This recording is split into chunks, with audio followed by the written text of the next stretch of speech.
เ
special presentation.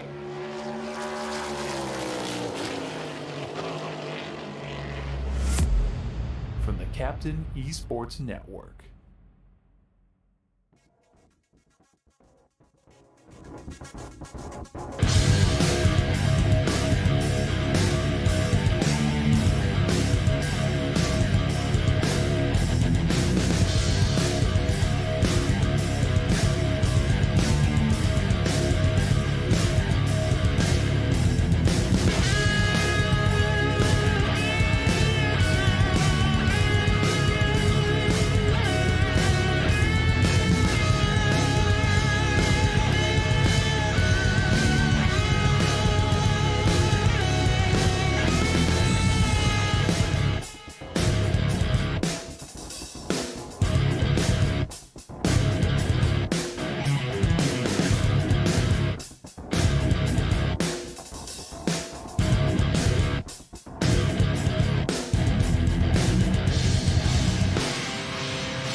Track that was built back in the 1960s for IndyCar racing has become the home more for NASCAR racing and stock cars.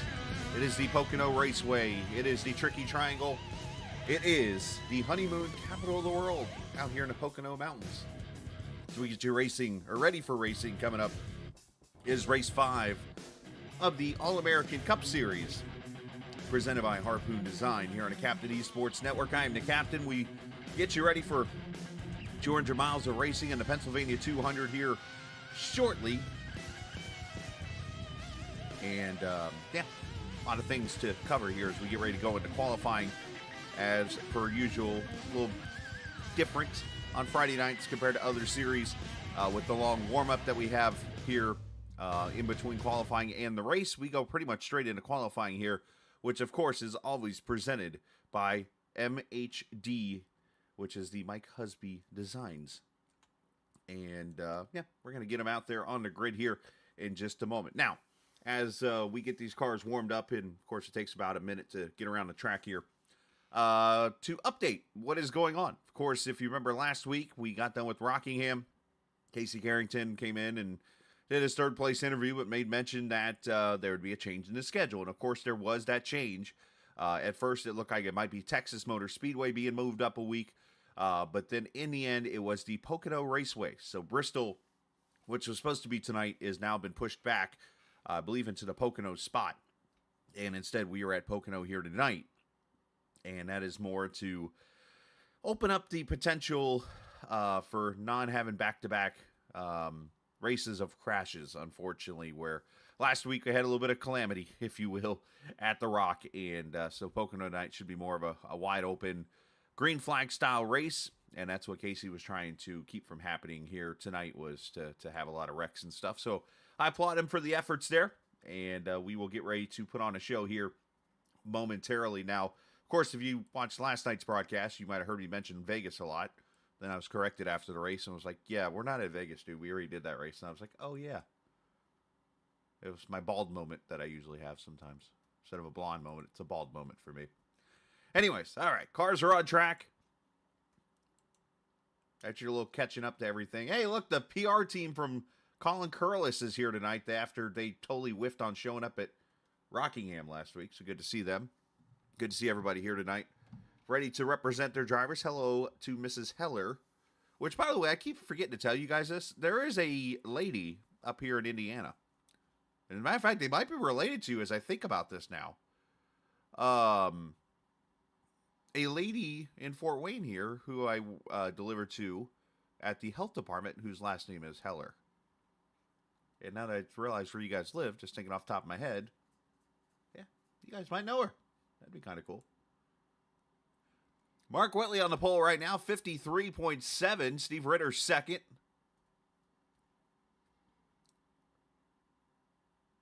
Mike Husby, who's in the 12, by the way, tonight, instead of Josh Dillon. Josh Dillon's actually in the 19. Matthew Weeks, who was fastest in practice, just laid down a lap. 53.55. Heller to 53.6. Let's go to the boss man here as he crosses the line, 53.8.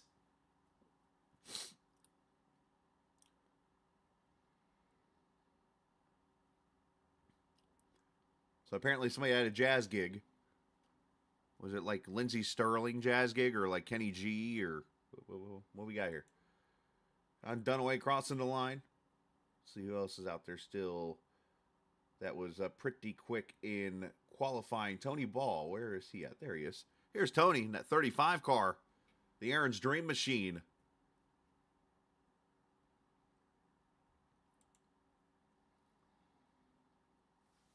See what he does this time.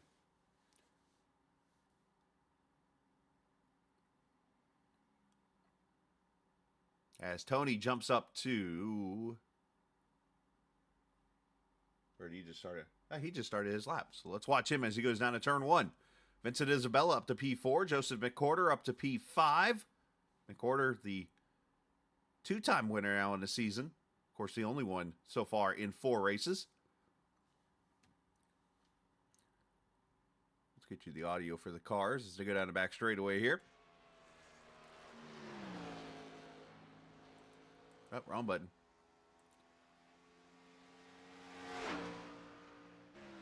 Down the short chute here to turn 3. Ball in the green. So he's got a good lap going, but not going to be a pole lap.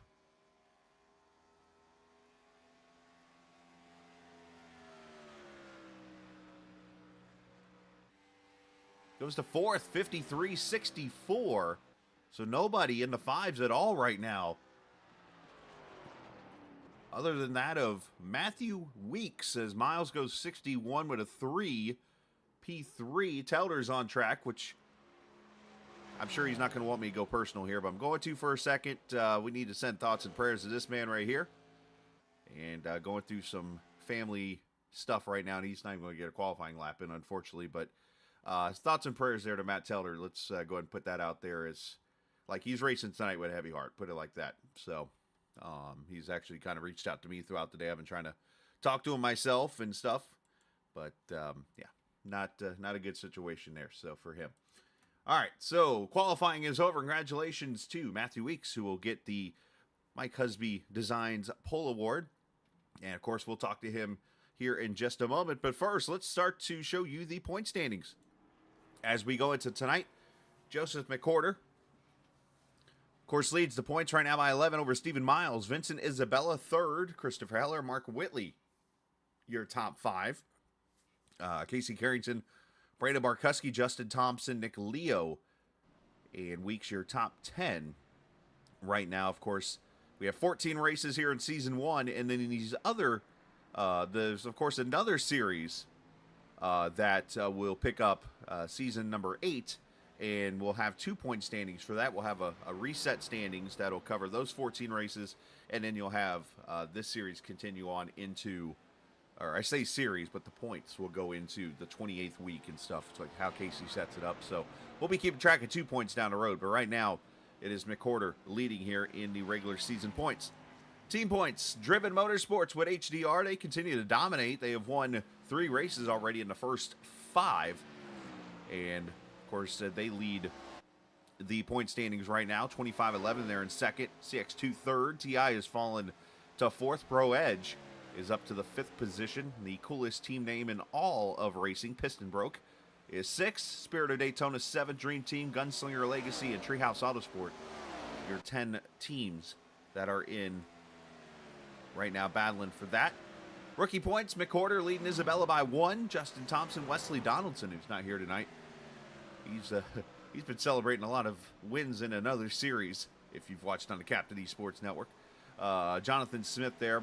And Ritter, Signs, Ball, all with 10-plus points so far in the season. Manufactured points, Chevrolet Up by 12 right now over Pontiac, Dodge, Toyota, and Ford.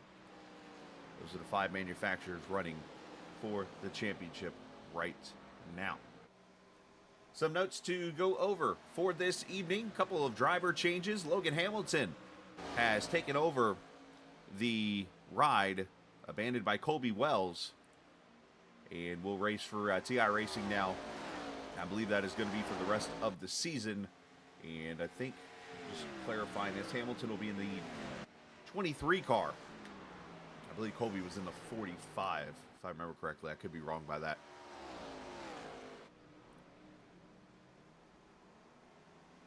And then also Kurt Quist going to make his debut tonight in the series for Dream Team. Of course, Kurt actually raced in the series I used to run back in the day, so I know Kurt pretty decently. Ran NIS with him this weekend, as a matter of fact, at Atlanta.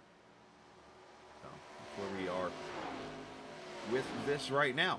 Now, track record did not get hit, I think, in this race. 53-52. I'll have to check the pole lap. I think it was a 55, if I remember correctly, from Matthew Weeks. But congratulations to him on getting the pole. And let's go ahead and let's get this driver of the 11 car. Actually, let's not, because we got the warm-up about to wrap up. So let's go trackside for the national anthem.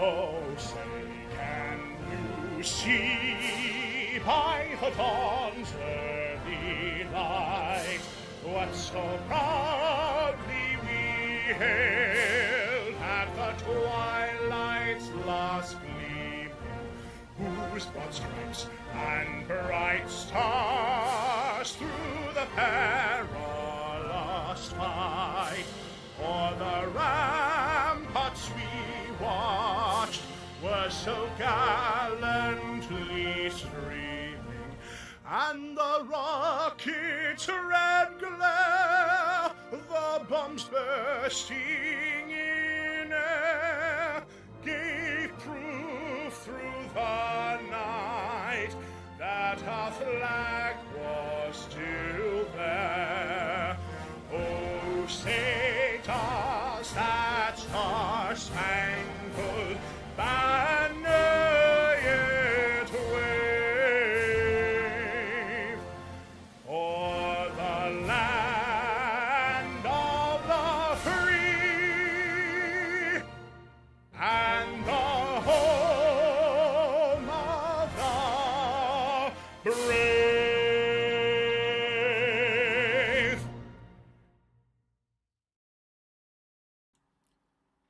All right. And as the warm-up ends, we are about to hit to the grid and get you the starting lineup here for the Pennsylvania 200. As we're going to have 36 cars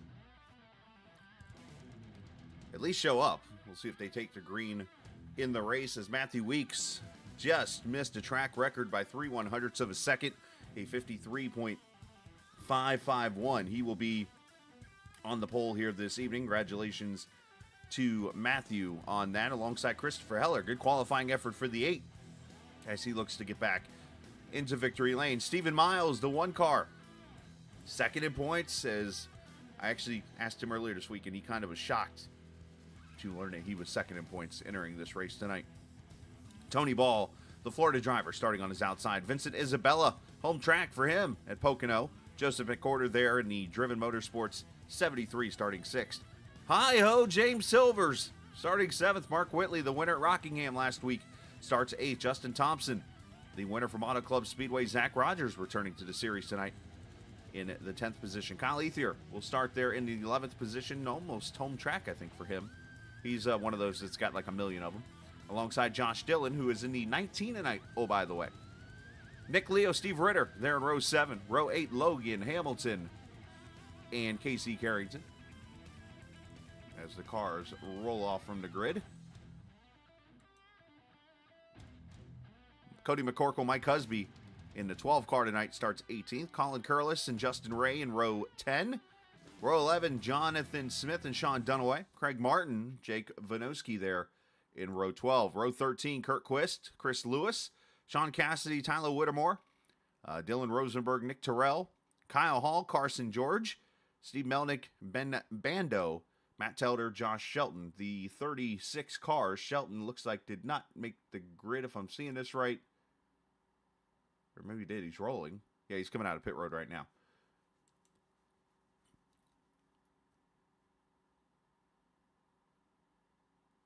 As pace car lights should come back on. But let's look at our race information here. 80 degrees, 34% track humidity. I should say humidity in the air. If I could talk, it'd be a miracle. It's kind of like, I guess, what's his name typing right now? Nerdy Warrior? I'll switch you jobs. Partly cloudy skies. Of course, Harpoon Designs, the sponsor of the series, on this 2.5-mile track, 107 degrees, as I make a note to fix this, because I've said it all week I need to fix this, and I keep forgetting to. Anyways, 80 laps, 200 miles here this afternoon, as the pace truck is going to stay out. I did see the yellow flag wave here just now, so they're going to hit 1 to green this time by, which gives me time to... Where is Kyle? Or where's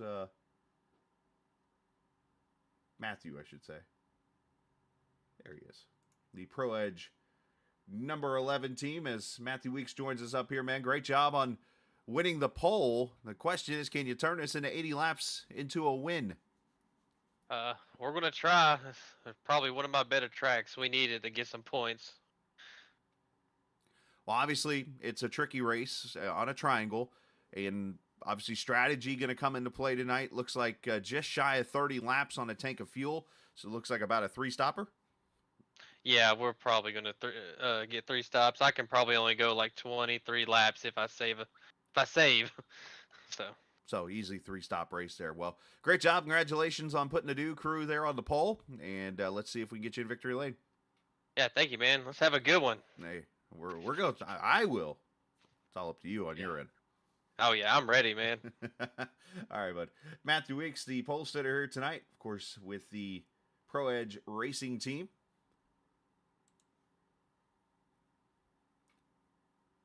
Matt, you are absolutely allowed to say that tonight. Be Matt bleeping Telder. Through the tunnel turn, 3 different straightaways, 3 corners, all emulating a different racetrack. Well, 2 of them exist still. And it creates a different dynamic of racing each and every time that we come to the Poconos. 2.5-mile track. Somebody's blinking already. It's the 3-car. And what used to be the longest straightaway in NASCAR, I think that's changed, but actually I think with Road America not on schedule anymore, it's back to being the longest straightaway in NASCAR. Anyways, pace car is in as we go green in the Poconos for the Pennsylvania 200. Welcome into the Captain Esports Network on Friday night. Cameras presented by TrackCams22.com, and yep, this is what they do. Fan out 5 wide, boys. You can check out the cameras at TrackCams22.com. Facebook and the iRacing forums. As Craig Martin slid up the track back there, I saw. Down the Long Pond straightaway, as they call it. Out of turn 1, do not call it turn 1 and 2, 3 and 4 and 5 and 6. It is turn 1, 2, and 3.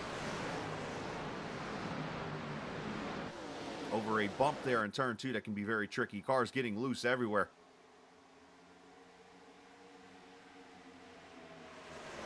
Heller and Week still side by side down into turn 3. 35, a Tony Ball right there. Mark Whitley, Joseph McCord already having a better start to his race this week. As drag race, and here comes Ball for the lead. Heller leads lap 1.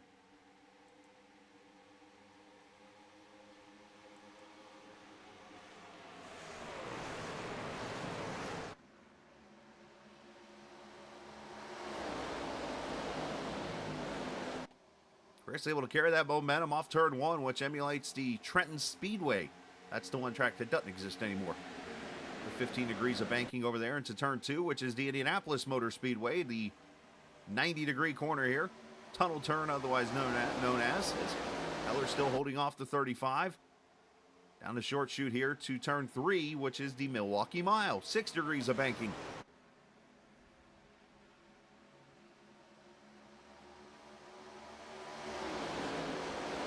Heller should be able to clear here with the draft especially.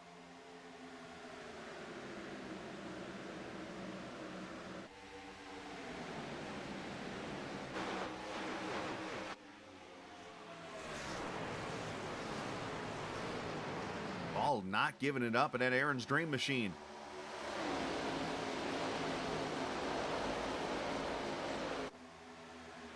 Hey, everybody running pretty tight together right now. Is in the front, all 36 cars within 6 seconds of each other right now. Heller trying to clear to 35. It finally is going to come out of the tunnel. I remember back 15, 20 years ago, it was almost a sin to go into the tunnel, turn side by side.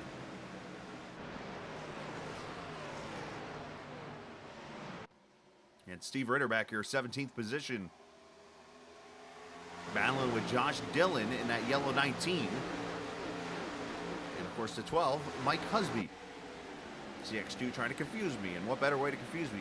Put them back to back with each other right here on the lineup.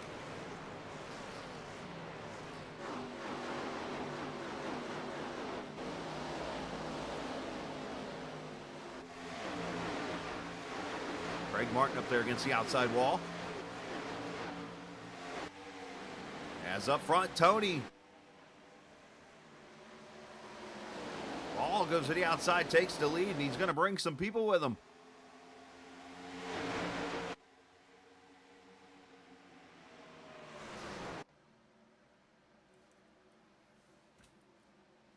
Matthew Weeks looking to go topside. Here comes Whitley with him. Justin Thompson getting a little loose.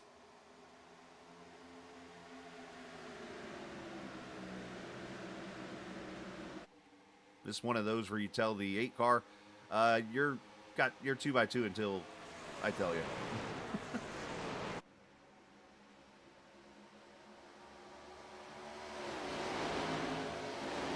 Whitley almost got the outside wall. That could have been bad.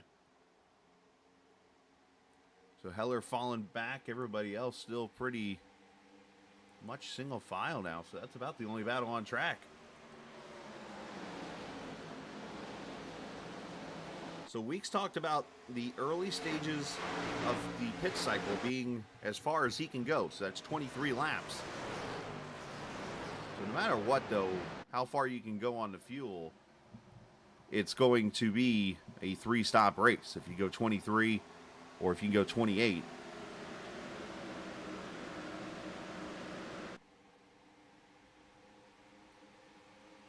It's a long winding snake down to turn 1.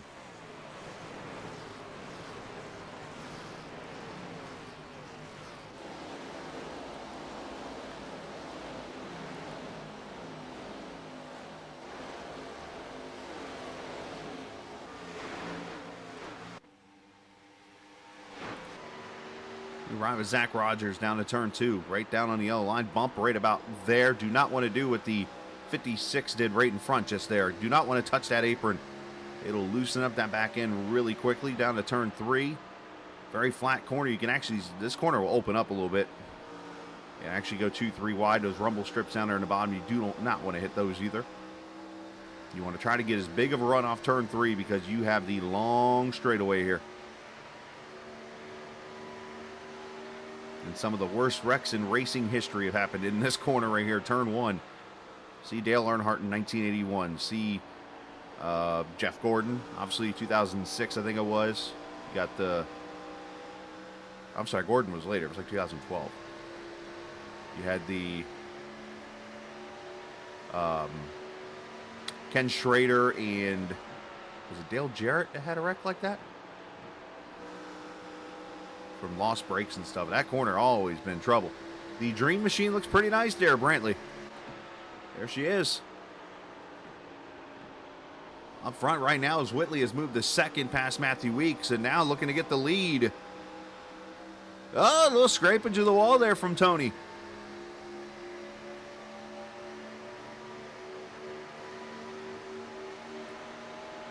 That car won plenty of Busch Series races back in the day, and Tony lets Mark go. So Mark Whitley already the 3rd leader of this race. Heller falling back. Here he is, 8th position.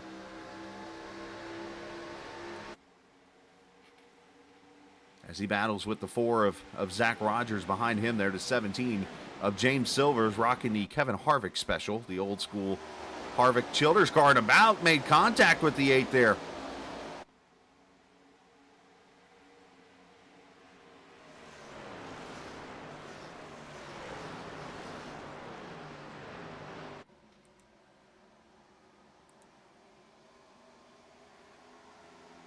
Carrington almost swapping ends there. Casey runs into 12th position. Kyle Ether trailing him in the Rusty Wallace Special.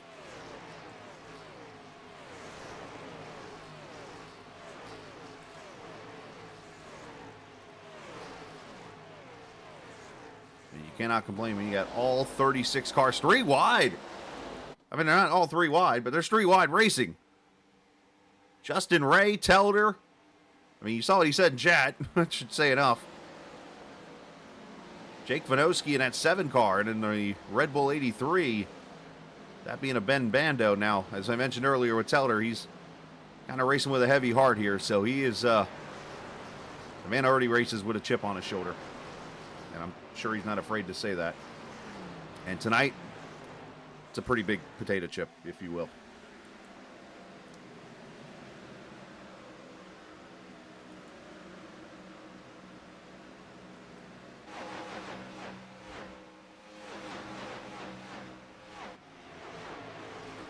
So 9 laps complete, all green flag. Whitley has not been able to get away yet. He's still got about a 10th or so on Tony Ball, Matthew Weeks there, Justin Thompson. And back here, I don't know how to say this, the Bud Light Rainbow Machine. I think there's a joke there. I'm just getting in my head as I see this. Like, it's one of those when you start to say it, you're like, wait a minute, I think I understand what that is. Anyways, running in the 57 of Kurt Quist, making his debut in a paint scheme like that. Running in the 21st position.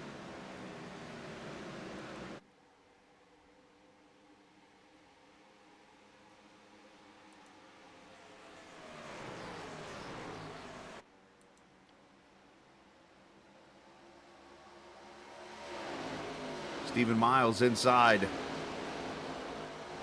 of Silvers. Miles second in points entering tonight. Having a pretty good season, but still wants to get that car into victory lane in this series. The one series he's yet to get a win in. Of course, he races in every series that's on the Captain Esports Network, except for Monday nights. Leo going to lose the position. And now Carrington to the outside.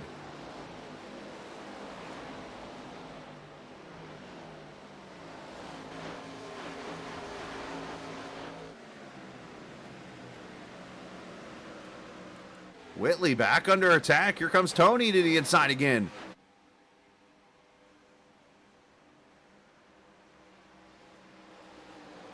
One thing that is not guaranteed is somebody return the favor to you. You saw Whitley had to run down the front straightaway. Tony kind of let him go. This time, no. Tony gets to the inside of Whitley, and Whitley said, no, you're going to have to pass me, buddy. I'm sure Tony will put that in his memory bank for later.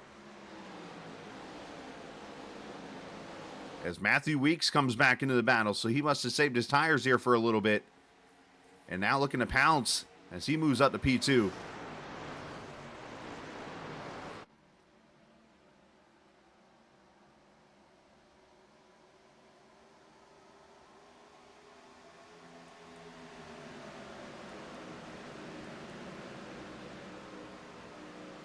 Josh Dillon in the Mike Husby car.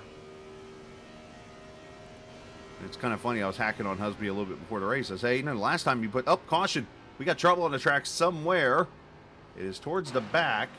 It is Carson George who has gone around on the front straightaway of all places. All right, something. This is always suspicious when you have a wreck on a straightaway. Now, what happened here to bring the caution out with the 85 of Carson George? Let's see. And Josh Shelton battling it out here. Oh, Carson trying to hold on to the car, and he does. And then the 6 comes off the wall, and did he just Alt F4 and spin Carson at the same time? That's a weird way of doing it. That'll probably not make the admins happy here after that.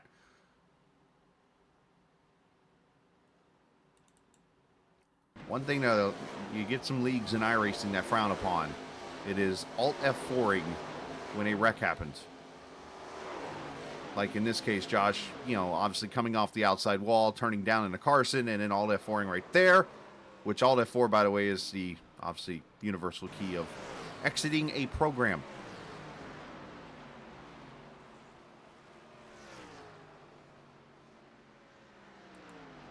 All right, caution is out. Now, here comes the interesting part of this race. If you pit here, you still...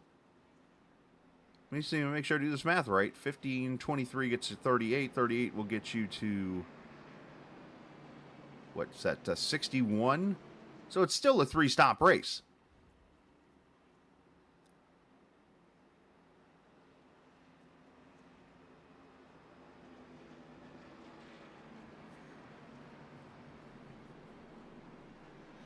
I kind of find this interesting. Do you come to pit road here, top off the fuel? Do you go in here and get tires and use this as your first stop? Do you take the green flag and go as far as you can go and then pit? I mean, because you could potentially put another strategy in play here. Probably wouldn't be able to do it, but you could surely try. But I think everybody's answering my question right now. Everyone to pit road.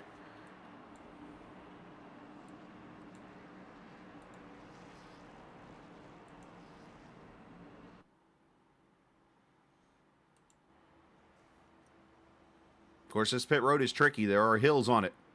As you see right there, we're looking at a downhill slope from right here. All 35 of the 36 cars now. 4 tires and fuel, I think, for all KC Carrington. I think we have a strategy call here. Carrington with 2 tires leaves the pits first. He might even went fuel only. We'll have to go back and see here. Stephen Melnick actually going to stay out, which is a bold call because, well, we talked about the other strategy, but he's going to be all by himself.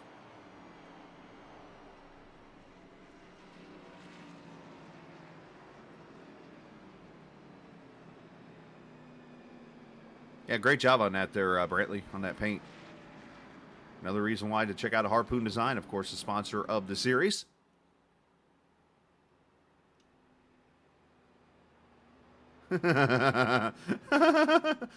Who's this you're talking about, Savannah in chat? Savannah says, let's go James Isaac, Mr. Race Every Race in the Game. I don't know if that's a hack or if that's a... if she's trolling here or... Let's, I want to go back to Casey's pit stop real quick. She took...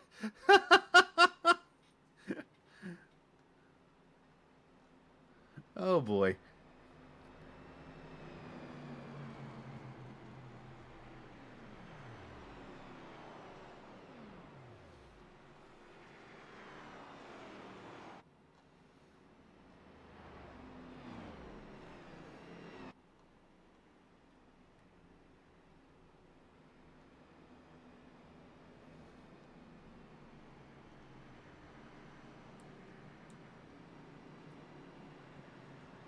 That's funny.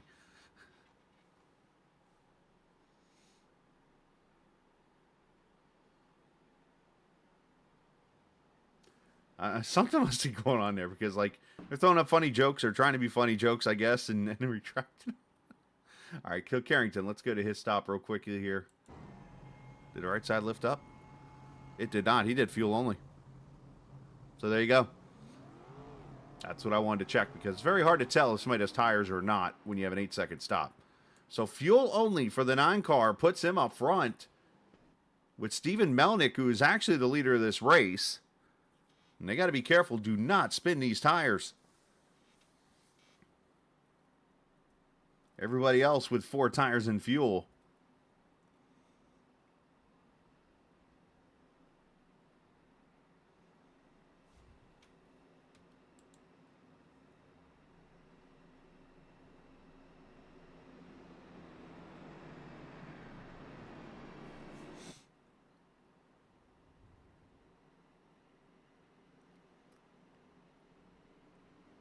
And Melnick in the, is that Polk Audio, number 34.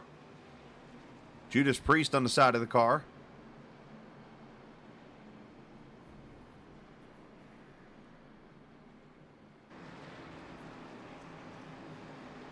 So the question I obviously have now for Savannah and Chad is, are you on the same computer, like typing on another monitor of James's while he races?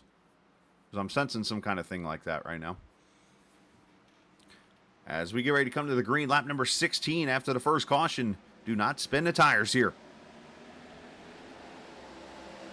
Good restart for Melnick. Oh, he almost gets hit by Kale. No wrecking in the back. One car goes around.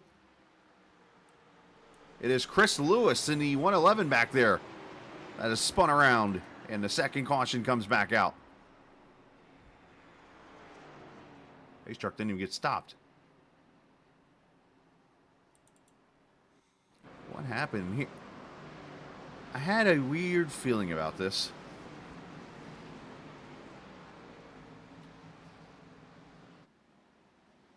Oh, big checkup inside line, big checkup everywhere. Oh, and Lewis gets into Rosen. Oh, there's irony. And then Teller turns him. Ah, it's all good. That was just not a good restart. Let's get you a better angle crash cam here. The inside line's going to check up. And again, we talk about this every week. Seems like these, look at these spaces. It creates a checkup back there. And look, everybody checks up. Everybody checks up. Everybody, there's contact there. Here comes Teller. And there goes Lewis.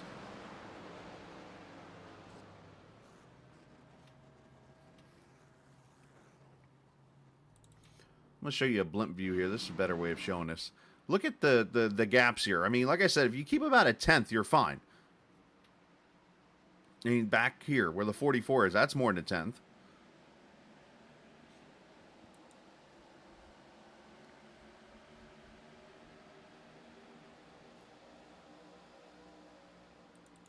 Now, the checkup happens up here where the 12 is of... Hang on, let me hit the stop button and find a 12.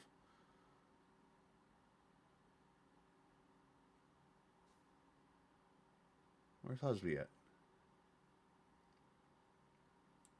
Melnick going to come to pit road. Here we go. So there's the 12. Look at the gap back behind him to Colin Curlis. Look at the gap back there to Ritter. Look at the gap back to the 01. Everybody's going to check up here. Guess what? 54's got momentum. Here comes the 16. Here, look at everybody come flying in here. I mean, most of them did a good job of checking up here. But the one thing that this series has seemed to have had struggles with these few weeks have been restarts.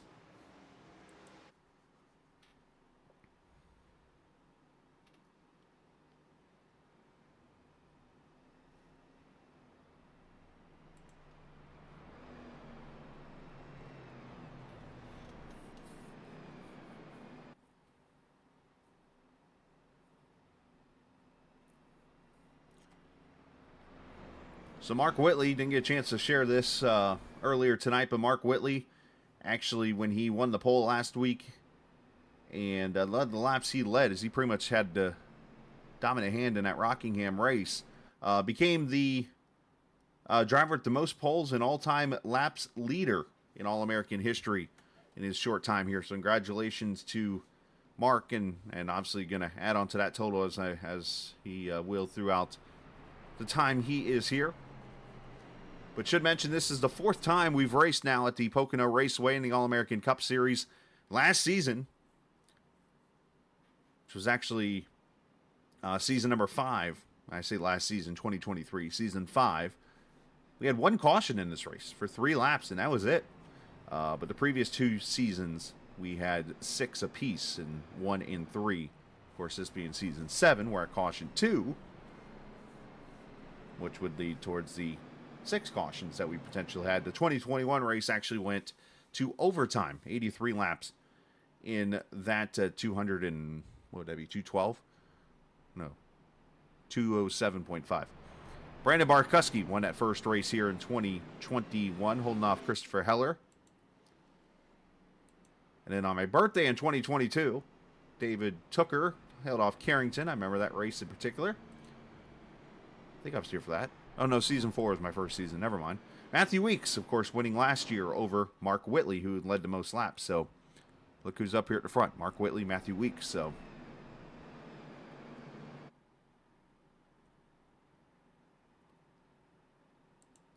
Obviously, this race going slightly different here tonight. But already quarter distance in. You see Carrington, of course, with no tires here. Interesting, as they say, bold strategy there, Cotton.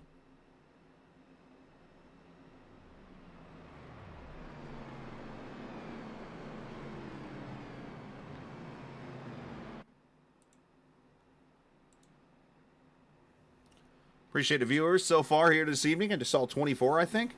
So appreciate all of you watching here on the chat. Make sure you say hello if you'd like, and I'll throw a hello back to you as always. But if you're new to the channel, hit that subscribe button. If you're not new, we appreciate you coming back, as we are, what, about 20 subscribers away from 1,100? Which I thank each and every one of you for. Even if you're a bot, you still get thanked.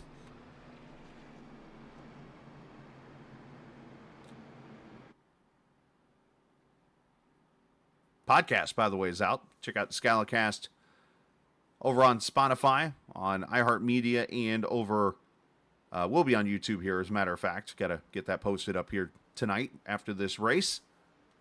Featuring special guest Alex Bryson, who had a top 10 here last season in the All-American Series.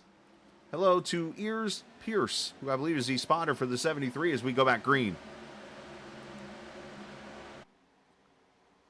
Lot better, lot cleaner restart. So they go down the front straightaway here.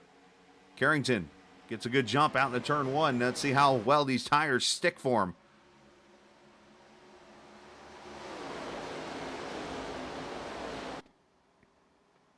And caution back out. Wrecking in turn 3 and 4. And this one takes the 3 of Justin Thompson, Craig Martin, Jake Vanoski involved.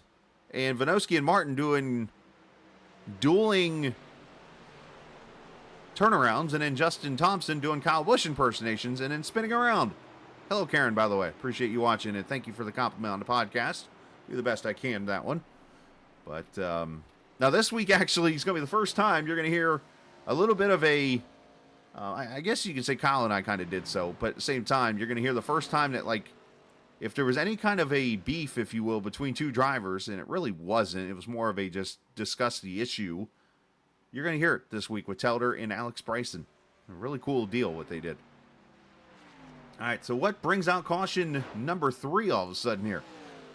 We had a good start to the race, and all of a sudden, the iRacing Follies have broken out.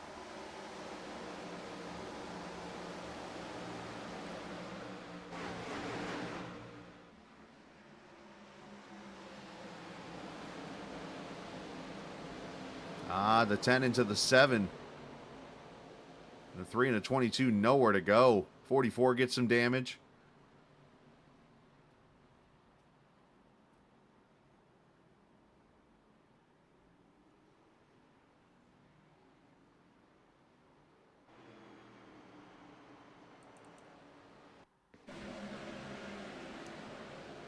I think Taylor was just trying to be patient behind him, and I don't know if the 7 just didn't get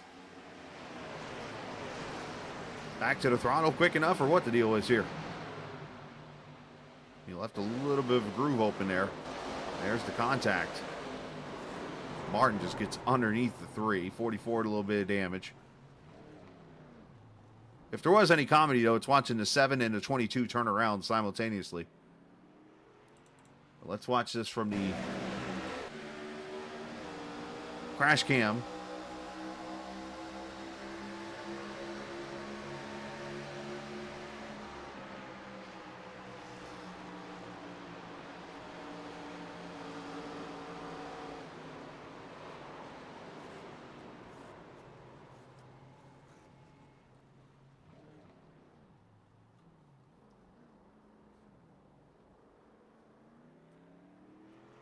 Not much to say there. 10 and 7 together, and unfortunately, caution's out. This Thompson with a little drift there. That was pretty cool.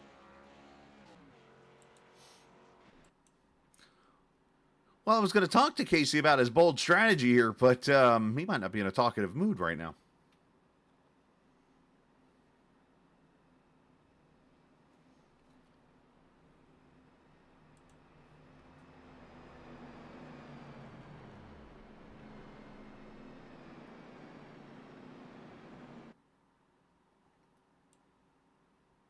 I hear wrecking under yellow. What do we got?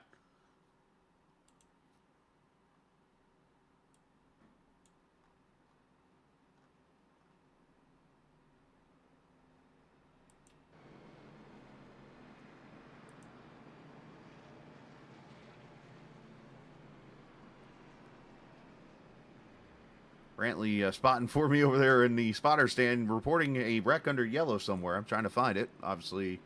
And, of course, it's not showing in my highlight page. I was going to pull up a driver to talk to him.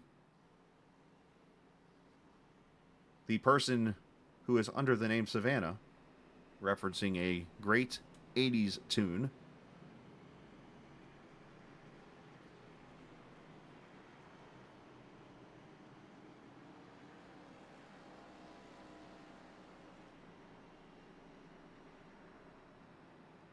Oh, I think I might have found it. Here we go.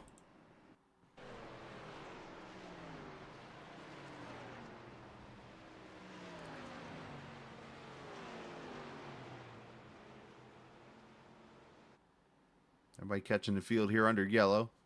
Nick Leo's checked up. Uh-oh, Colin runs over Leo and sends him into the inside wall. Oh, no.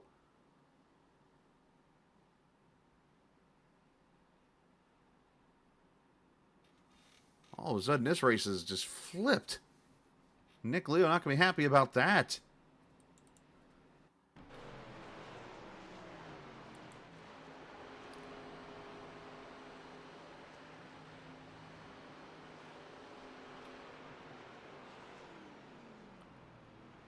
You hear him shut the engine off, saving fuel. And I don't know if somebody's spotting for Colin or if Colin just didn't see it, but everybody's checked up. Now, in fairness, I've done this before. Now, it was my first week ever on iRacing, but I've done it before. By the way, my first week on iRacing was like black and white.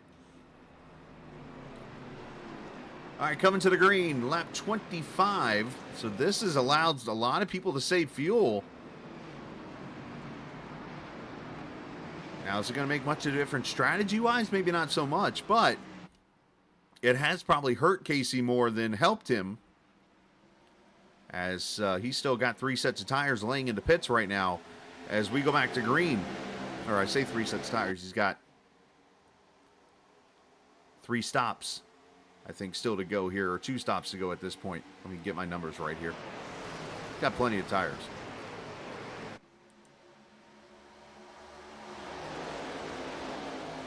Harrington good off turn 1. Down the Long Pond straightaway. Whitley and Ball back at it again for second. Matthew Weeks right there as Casey. Whitley's going to try to get a buy one, get one here. Oh, he gets loose. He clipped the apron there a little bit. Nice catch by Whitley.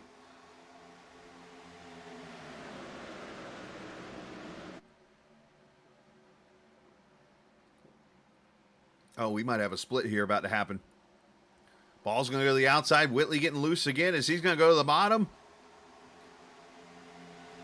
Unfortunately, going to lose a lot of momentum. That little bobble there cost him, as he's going to lose third to Weeks.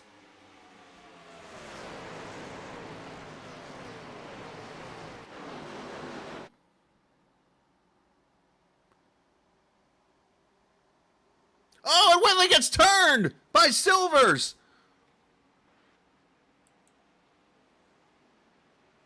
A 360 into the wall.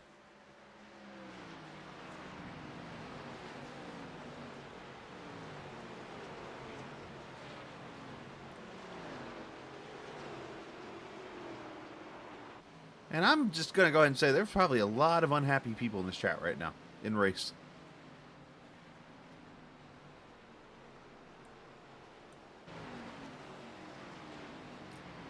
Whitley was trying to make a move, obviously trying to get around the 9 on the older tires. Moves to the top side. And just from that view, it looked like he got ran over, which I'm pretty sure is what happened. But let's get a better angle of it so we can totally 100% confirm it. As Tyler Whittemore is on pit road.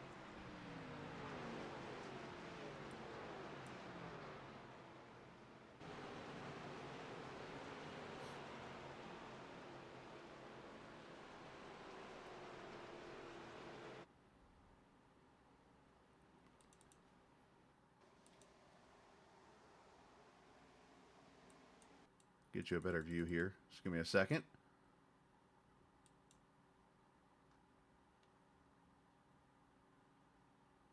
Crash cam. Yeah, Whitley's being patient here, just trying to get around the 9, not able to, had to check up, and then he was clear high here, moves up the track, and Silvers just runs him over.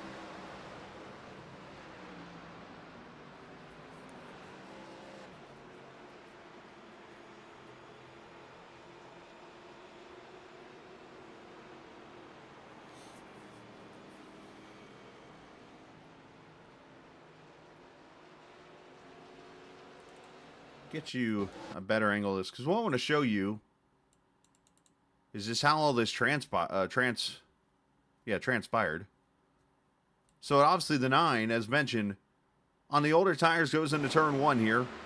You know, and he has every right to do that kind of strategy, as anyone does. Mark's trying to get a run here and just has to check up, as Casey's just having a harder time getting to the throttle. Lost all that momentum, moves up here, which he's clear, and unfortunately the 17 just gets in the back of him and turns him. Heavy nose damage, but the good news is this car, unless he's got engine damage, is very durable and can easily get put back into place. And with this pit road, I mean, this is the one track where Mark might be okay and just letting that car get fixed. And he should be fine, as a lot of the cars towards the back, for the most part, I see McCorders actually come in here to top off the fuel cell.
All right, so 28 laps in the books.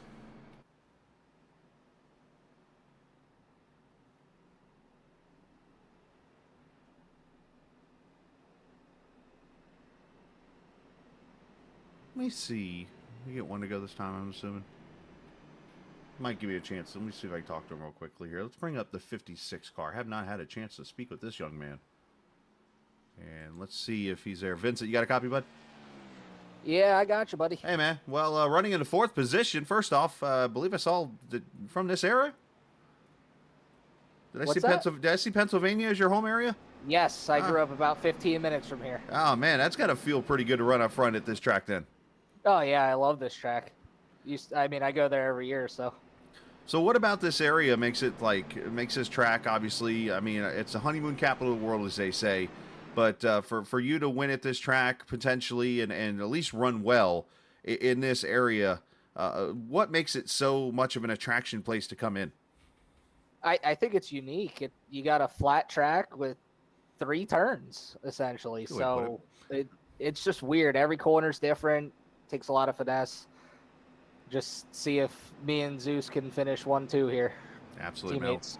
I see that. Yeah, you and the 11 there running pretty well here so far. I'm sure he's giving you some advice as he runs well here. But, hey, appreciate your time, man. Go get yourself a win. Thank you. Yes, Have sir. a good one, guys. You too, bud.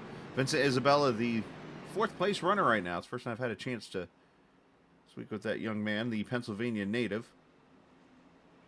And we'll get him to his team. There he is.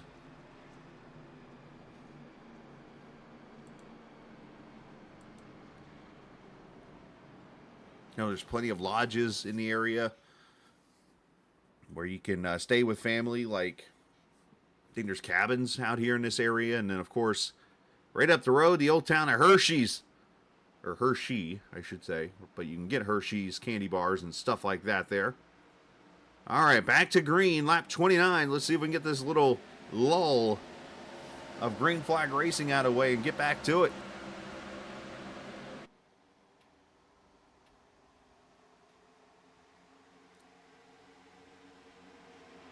Tony Ball up in the lead. Matthew Weeks up to second. Isabella third. And then Carrington with the older tires. Now P4.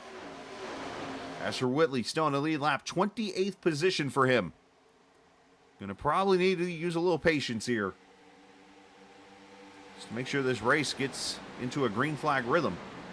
I say it as Nick Terrell is up in the outside wall here in the 81.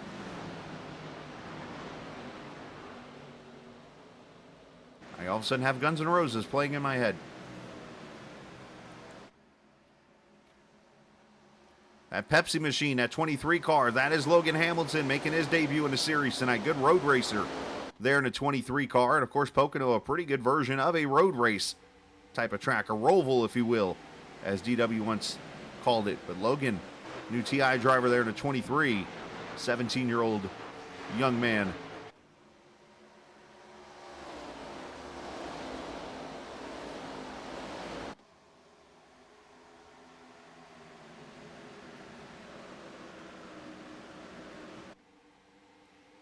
That's Josh Dillon back down there in the 19 car. I don't know if he's searching for gold or something.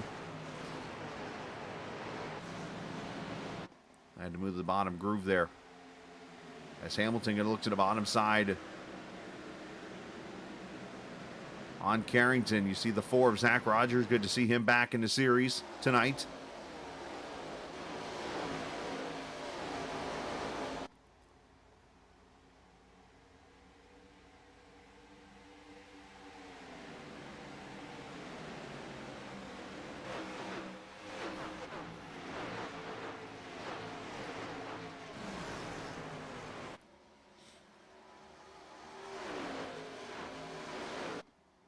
So Carrington now has fallen back to the 7th position. Stephen Miles going to look to his inside. Back there, the 12 of Mike Husby inside of Silver. Silver still with a little bit of right front damage on that 17 after the contact with Whitley.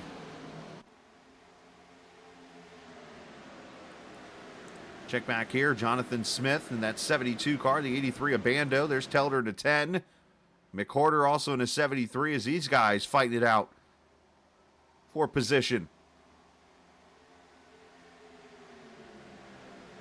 Oh, Rosenberg, easy back there. Another mention right there, that 21 car, it's right behind Kyle Hall as McCorder pops out on the 21. And it's Cody McCorkle, good to see him back. First time we've seen him this season in the 21 as he gets freight trained a little bit.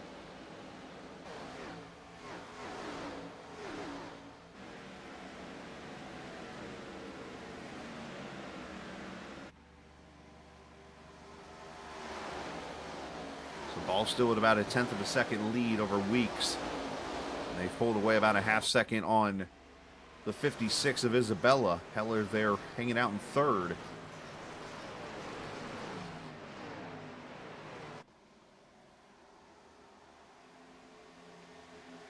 We have 1 car off the track.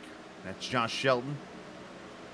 Jake Vinoski, unfortunately, is 5 laps down in the 7. Tyler Whittemore, 2 laps down in the 44.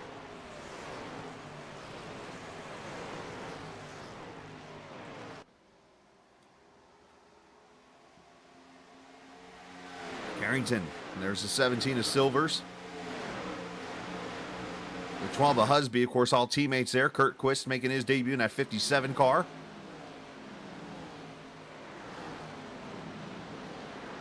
Husby almost slides up into Silvers. That could have been bad. That corner is very easy to do that. Turn 2, you want to use all the track as you can. You want to get in there and make it almost as flat, as smooth and flat as the corner as possible as on entry all the way to exit. As caution's going to come back out. Jonathan Smith in trouble, turn 3.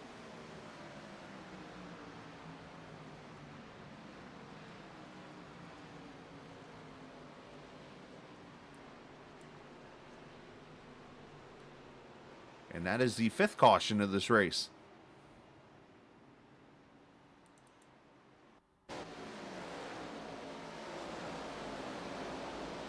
was just say, if you can make that right there as smooth of a corner as possible, you bring it off turn 2 there, you can carry a lot of speed. But if you have to stay on the inside of another car going through the corner, that can always be trouble. As Rosenberg's going to run him over.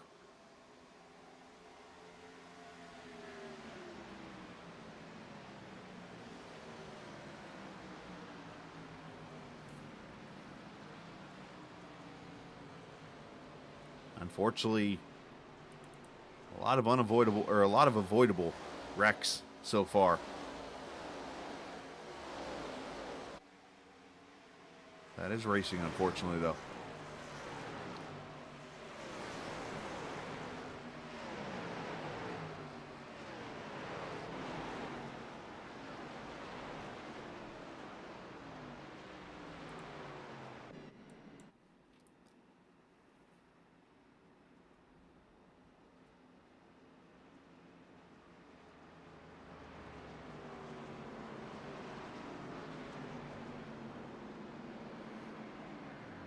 All right, leaders all coming to pit road.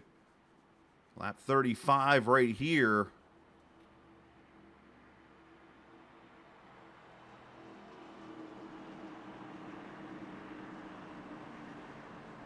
"44 laps to go, so this would break it up into a one-stop race the rest of the way.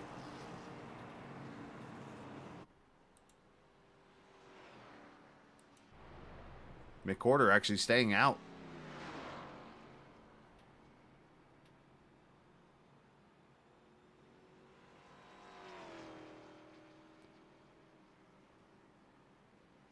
And Steve Ritter going to play the strategy game and come out first off pit road.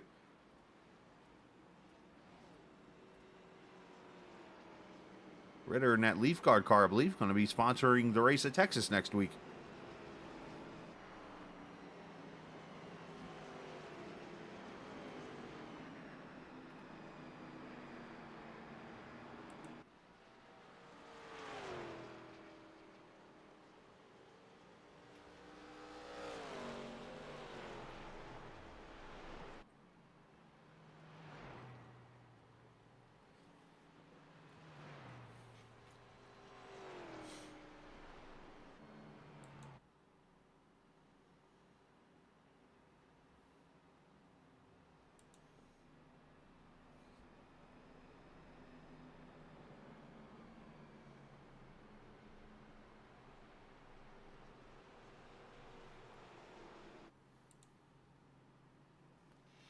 So McWhorter going to stay out.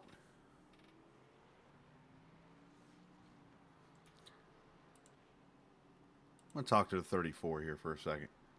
Where is Mr. Melnick at? I know he's in here. Here he is. The Piston Broke team. As Melnick joins us. Steve, you got a copy, bud? I got you, man. All right, man. So let's talk strategy here for a second. Obviously, you stayed out there at that first caution. And in the second caution come out, you came to pit road. And obviously, you're staying out again here at lap 37. Just talk a little bit about what your thought process here and what you're hoping to see happen here the rest of the way. Well, I'm in the window making it on one stop at this point, so it made no sense pitting there when I'm going to have to stop one more time anyways, like everybody else. So try to get track position and see what we can do from here. Obviously, these cautions have helped you out because you haven't been able to wear your tires really out at all. Right, exactly. I pitted last lap, the last caution. I took tires then, my first set of tires then, so they're pretty fresh. I only had a couple laps on them, so we should be good. Absolutely. So, Judas Priest, you're a big fan, I see. I am a big fan. All right, I like it. I'm probably dating myself though. So I mean, come on now. We all have our nostalgic songs and stuff. I mean, somebody referenced in chat just now the song "I Got Five" on it, which is an old '80s hip hop song. So, I mean. Anyways, Hey, man, best of luck, buddy. I appreciate it. Thank you. Have a good race. Sir. You too. As Stephen Melnick running P2 on the outside lane areas will come back to the green. And, I mean, what he's saying is right. I mean, he pitted there at lap 28, 9 laps ago when we had cautions. So he's going to try to steal some track position here.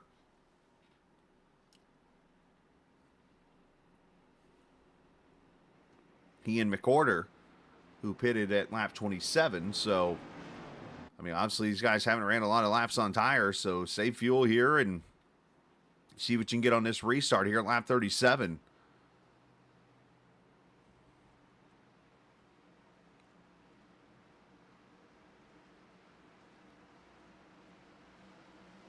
As here we go, McWhorter launches. Melnick, not a good restart, got caught kind of sleeping.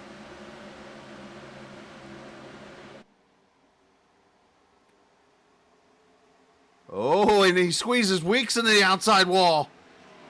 Man, he can be happy about that move. Kyle Hall up there to the top 10 now.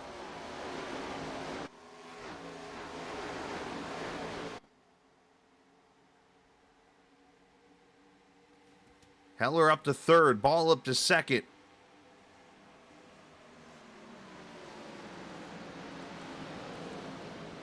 Look out back here.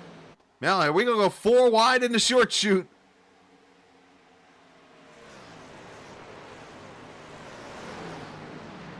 Now we're 3 wide in turn 3. Melnick said he was going to do his best. Unfortunately, it is not going well for him right now.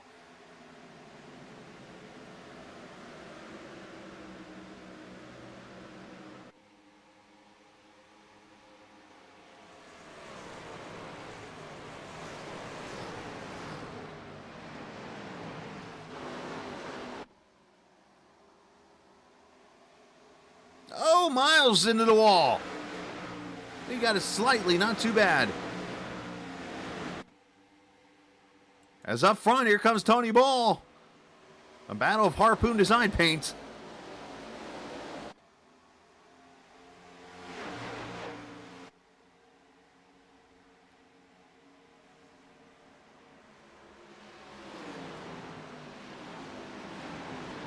Trying to clear him, and I think he's gonna get him, but McWhorter's gonna have a run. Oh, Miles in trouble. Second in points off the pace.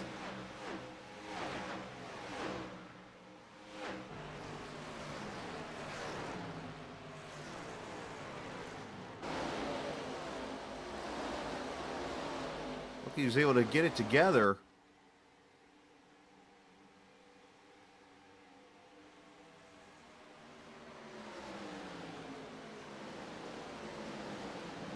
What happened to the Stephen Miles off turn 3?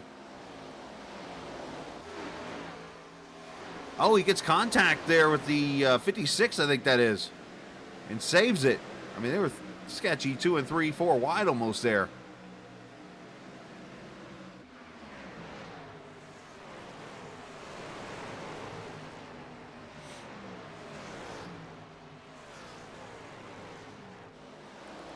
Get you a better view of that incident. I can get to it. Yeah, it's just a good save by Miles.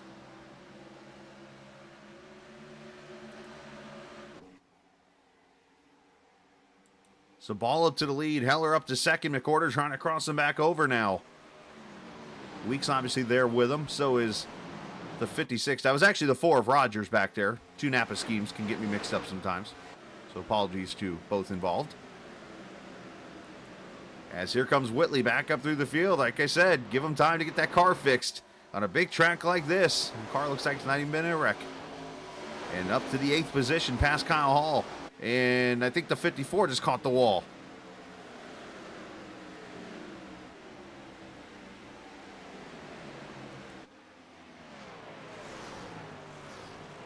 Isabella inside for 5th.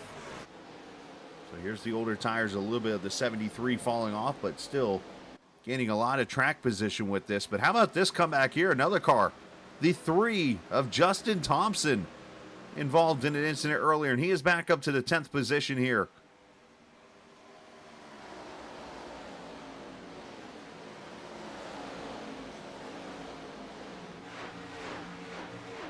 Getting very aggressive up here about halfway.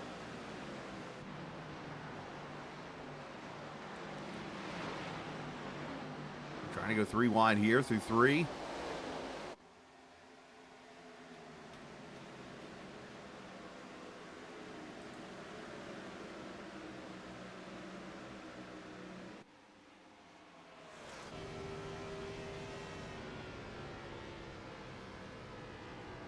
Teller in the plain white suit, I guess. I about said plain white tee. Pretty close to one. More of a plain white suit.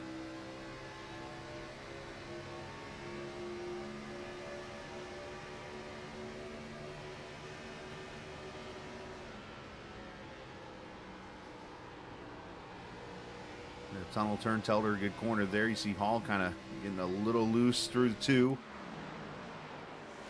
see Leo there in that 69 trying to fight back in the Jewel ride. Up front, here comes Heller.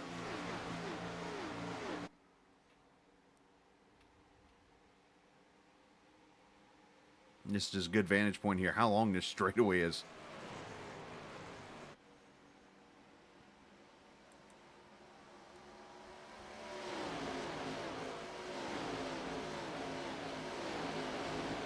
Silver's trying to get outside of Ether there. You see Logan Hamilton trying to make a move up there, but like I said, a lot of aggressive moves going on, but now we're starting to kind of see it maybe spread out a little bit, and this is what this race needed. Get spread out and start to get a green flag run. Still got 1 pit stop to go. Likely going to see that as everybody came to pit road 35 to 37. So we'll go 23 laps off of that, which would be about lap 60-ish. So about 15 laps from now, should see final pit stops to get them to the finish of this Pennsylvania 200 here. Race 5 of the All-American Cup Series presented by Harpoon Design. And what has been a topsy-turvy, helter-skelter, whatever you want to call it, type of race.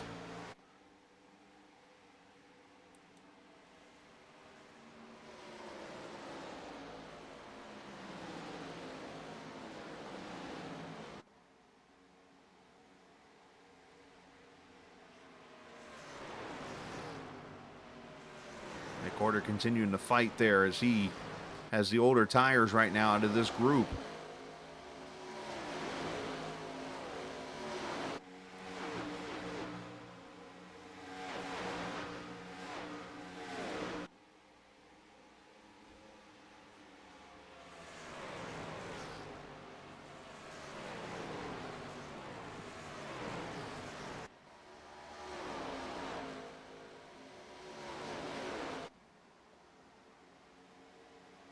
You got racing everywhere. Let's check on Miles back here after almost spinning out a few laps ago. He's still mired back here. Might have some damage or might be just trying to save his tires or something here. I do see the left front with a little crinkle to it. So that might be hurting his aerodynamics. Yeah, you can definitely see the damage on that one.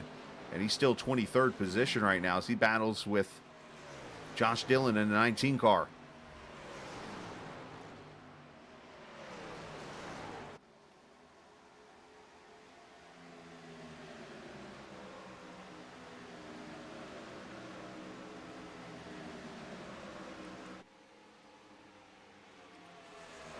Whitley was trying to get around his teammate there, and that's going to cost him a position, it looks like. Here comes Thompson. 2 of the big comebacks of this race right there to the 77 and the 3, fighting for position as Carrington and Logan Hamilton battle.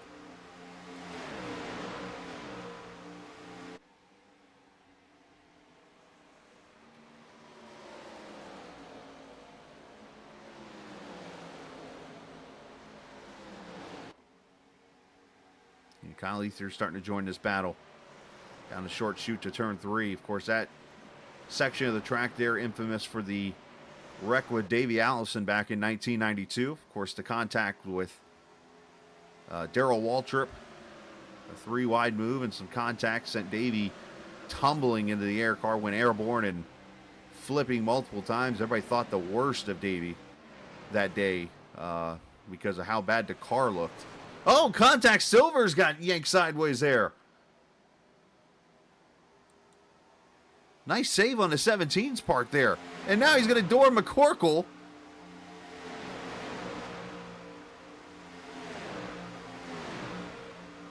And race with Telder. Telder's going to go up the middle.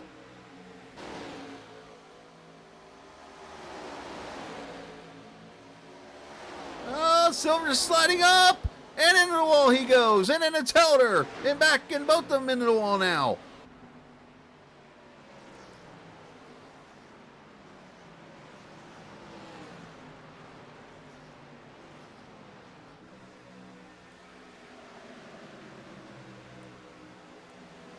And Silver's going to come to pit road.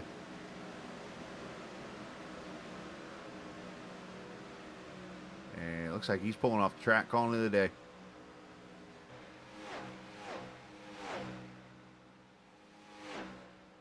That was not a good lap for the 17, unfortunately.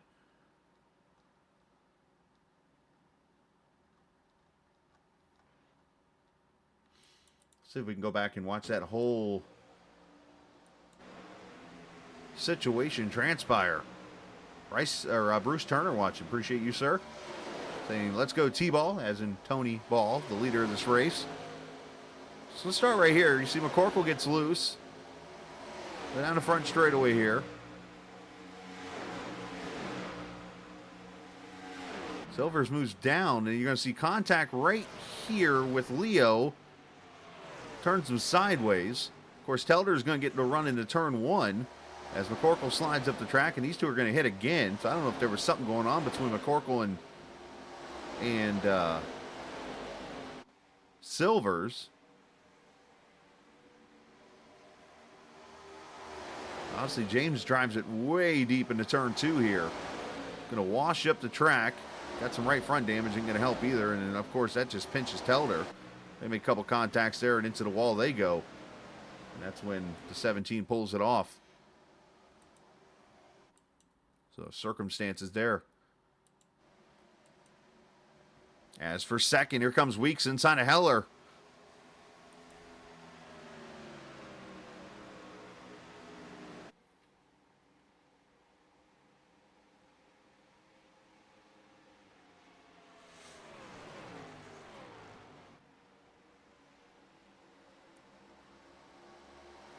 Matthew getting a little loose there through 1. Gives plenty of room to the 8 car.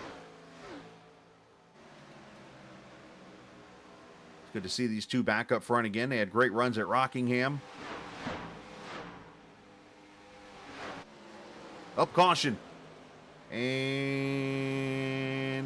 here's a car sideways back there. And it is Telder.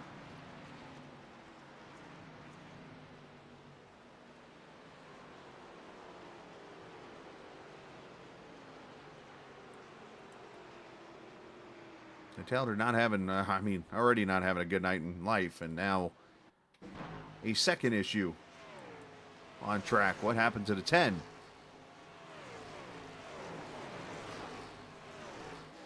Oh, Curlis or something here. He has it saved, trying to fight it, and finally just keeps it out of the inside wall and just goes spinning around.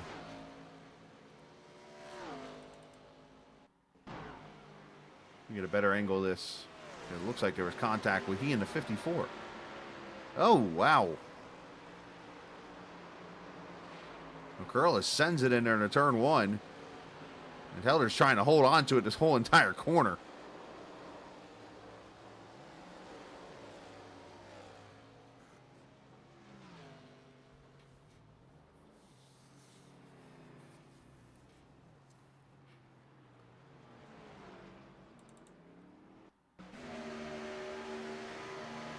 Never good when you got the helmet cam with somebody wrecking.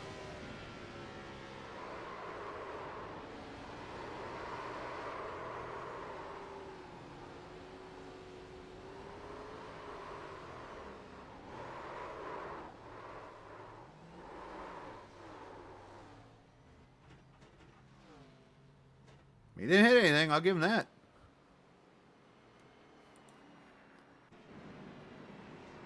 All right, this is going to open up pit road, and here we go, because we're 28 laps to go. We are just shy.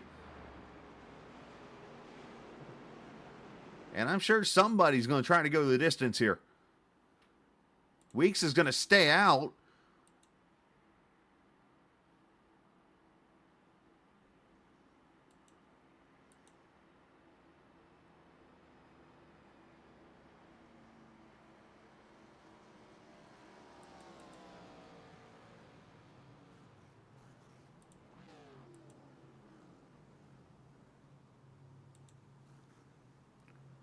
Watch the race off pit road. Let's see what everybody does here.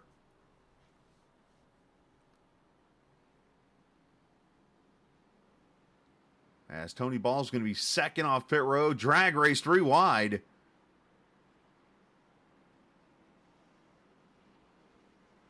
Miles going to have an extended stay on pit road, it looks like.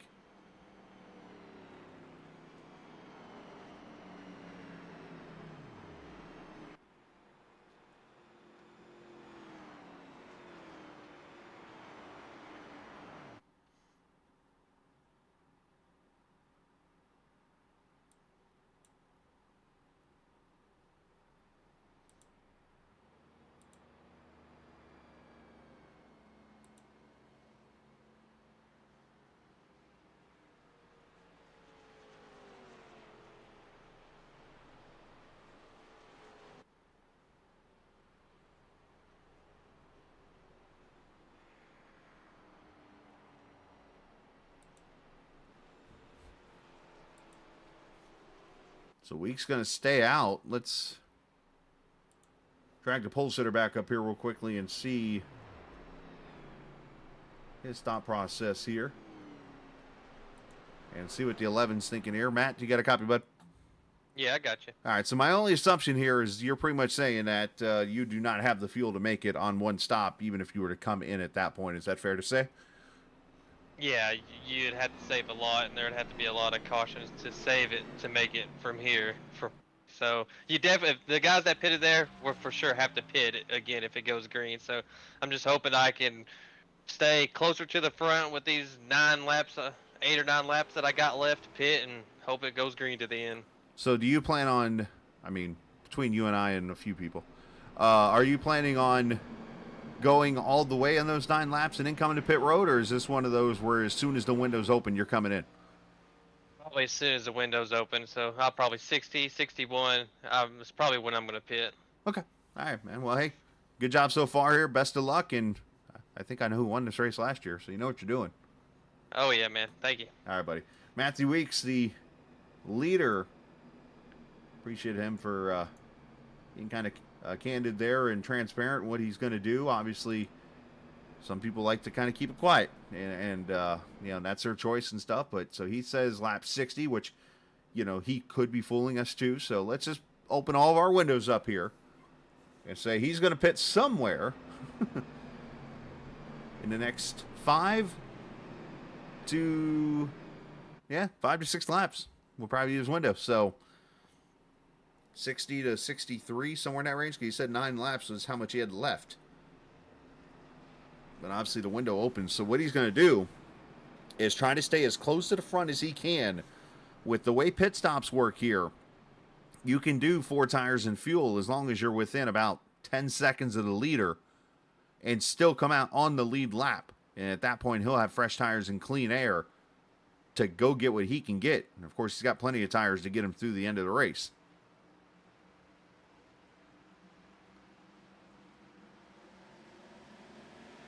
As here we go, Weeks leading him to the green.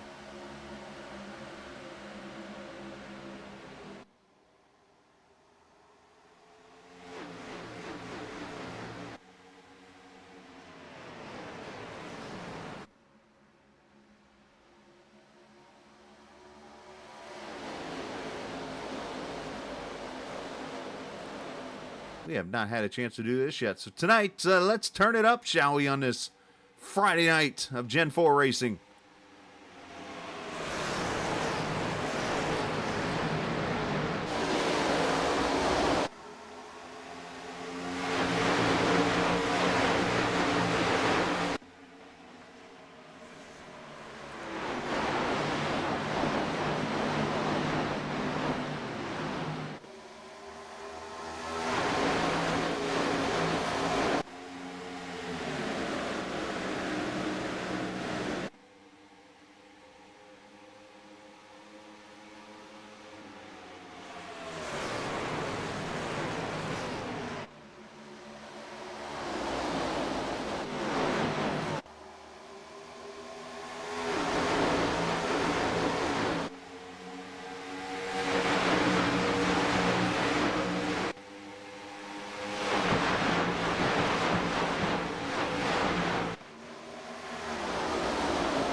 Uh-oh, trouble! Casey Carrington into the wall. Cody McCorkle involved.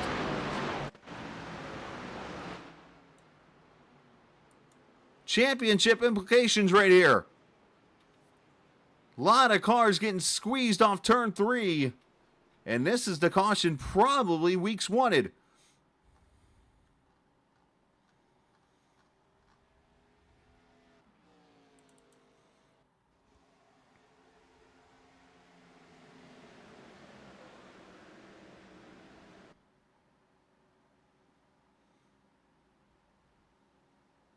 A lot of cars going for the same real estate right here. Almost 4 wide. Carrington slides up into the 21.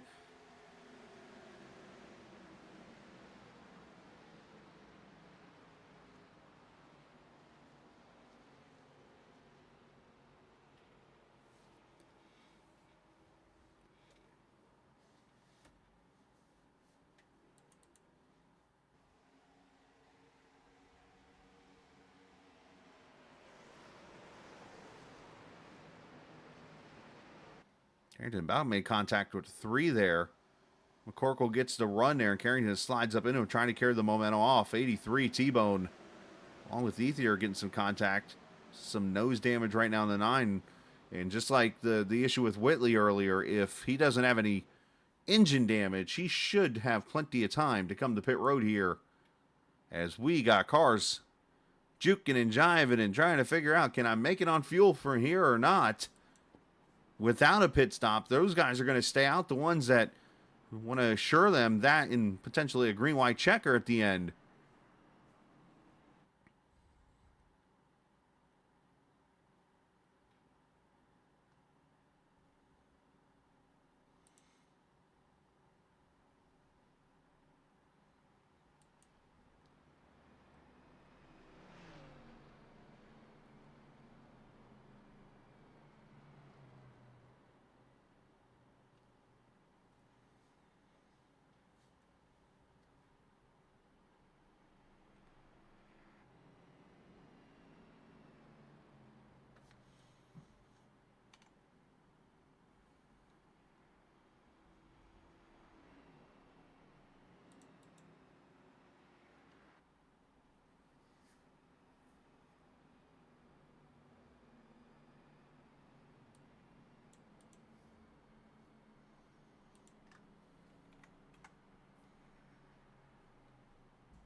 All right, good news there. Still got 49 minutes to go in this race, but obviously something got to keep an eye on there is, remember, caution laps around here are like 2 minutes almost.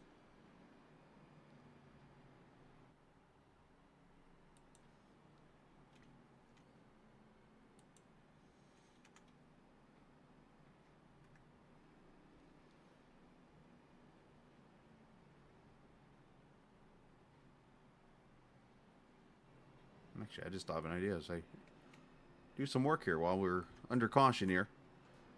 Of course, next week, again, Texas Motor Speedway for the series. We'll have it for you here on the Captain Esports Network at 8:15 Eastern. Oopsies.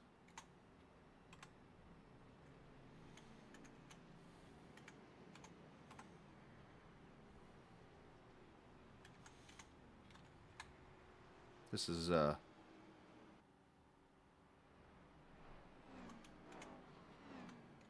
simple process of me guessing numbers right now. There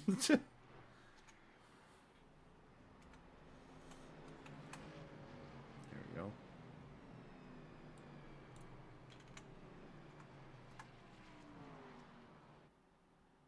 That didn't work like I planned.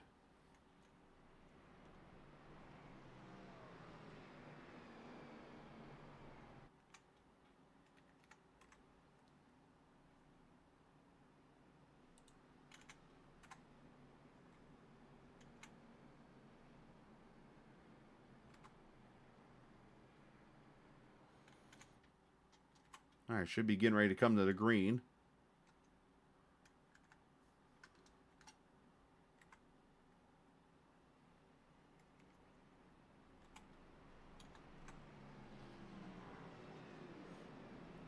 I'll keep that over on the side of the screen here so you guys can see the situation. If we get some more cautions here, potentially we could run into a little bit of a time issue.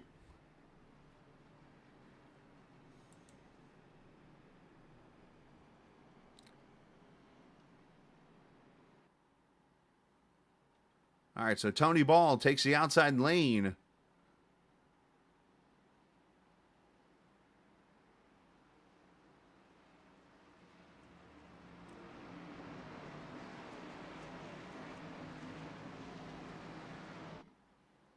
As he brings it back to the green flag here, 21 laps to go. I mean, as long as we stay green, we should have an issue. But Ball looking for that first win. Heller trying to get back to victory lane. Isabella at his home track. Kyle Ethier's home track. One of them. And look at Stephen Miles, by the way, back into the top 10 in that one car. A lot of these cars did not pit, by the way. The first car that came to pit road was Justin Thompson in the 9th position right there.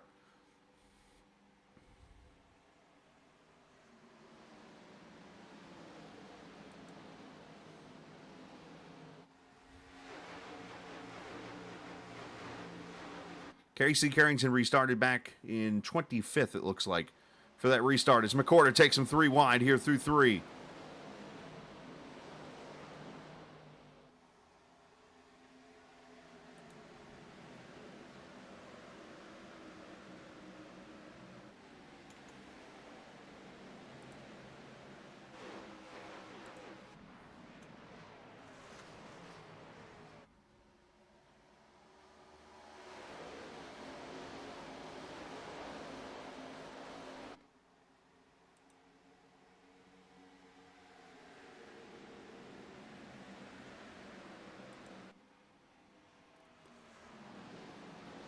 Kyle Hall back here with Mike Husby in the 12. The Steve Ritter there in the 16, having a good top 10 run. As Ball under attack, Isabella looking to make moves. Looking to get to the front here in an Napa 56.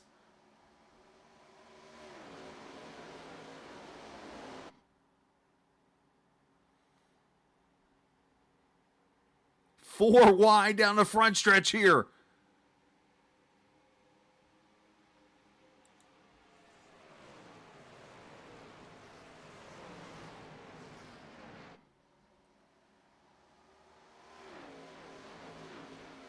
Oh, Husby gets turned with Matthew Weeks. Big wreck.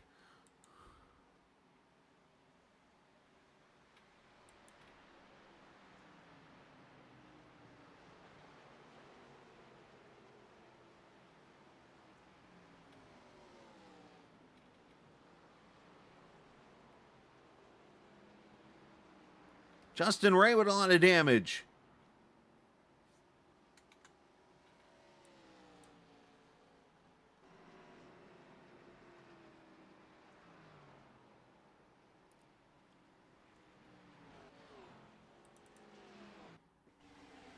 And caution out again. Look at this racing back here. Everybody just trying to get what they can get. Right here, they almost made contact. Oh, and Husby had to check up. Almost got ran over there, and then his cars pile in. Lewis back end hard into the wall. And then Melnick runs him over.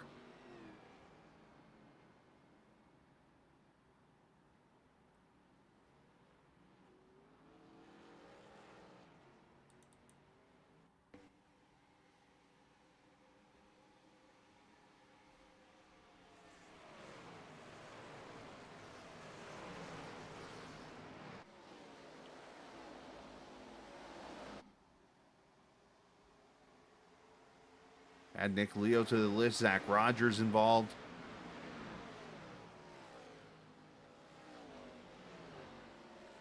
And that was one of those deals where the 57 looks like was coming up the track. And Husby saw it and jumped out of the gas. And unfortunately, Weeks had nowhere to go.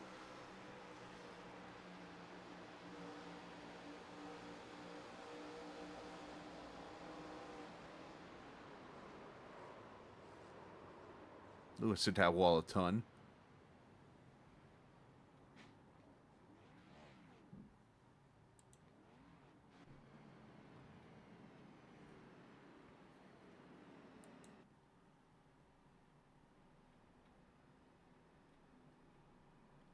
All right, more cars to pit road miles. Kyle Hall, Craig Martin.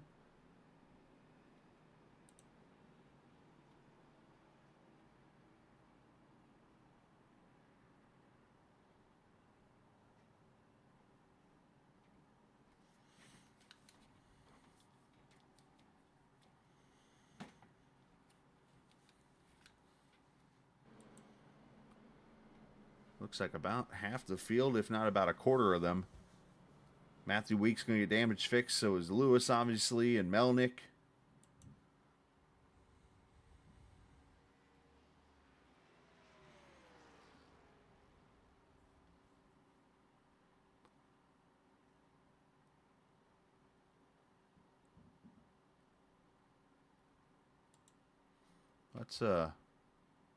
I'll talk to Justin Thompson. He's back here in the...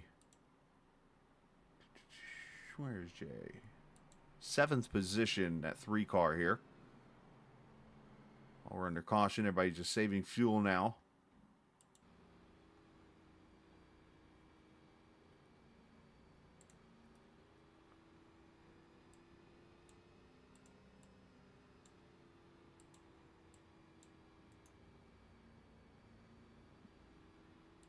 As Justin, you got a copy, bud?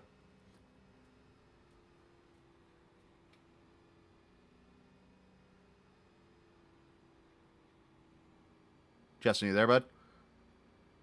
Yeah, buddy, you got me? Yeah, I got you, man. Hey, great comeback, obviously, from your unfortunate deal back there a few laps ago. You and Whitley have come up through the field kind of together, so to say, there, and now a chance to compete, but it's been a little bit of a wild Pocono race. Yeah, it's been pretty crazy. I mean, I was trying something early with a fuel strategy, and, well, now it's just been a caution-filled race, so, I mean, that went out the window, and now I've got an extra set of tires if we get another one late. So we'll see how it pans out. Don't know.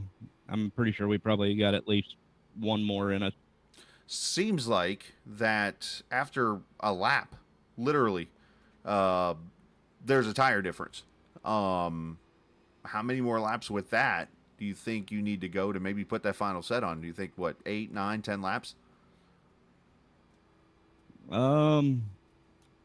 Honestly, I'm kind of torn on that one because I was still running some really good lap times about 8 laps into a run earlier. Mm-hmm. So I'm kind of torn on it, and I really don't know. All right, well, hey, best of luck. Obviously, good job running 7th. Good comeback, and let's see if we can go get another W. It's what we're going to try to do. If not, just going to try and play it smart. Points race tonight. There you go. Nice job, man. Justin Thompson doing exactly, keep his head on a swivel and trying to get as many points as possible. And let's, matter of fact, while we come to the green here, let's show you the points as we enter tonight's race.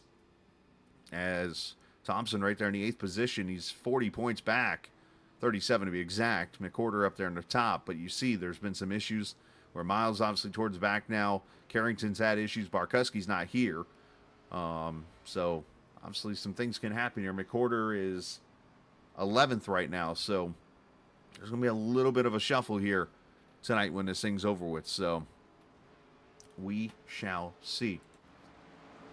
As Tony Ball looks to go to victory lane for the first time in his All-American career as we go back to green, 15 laps to go.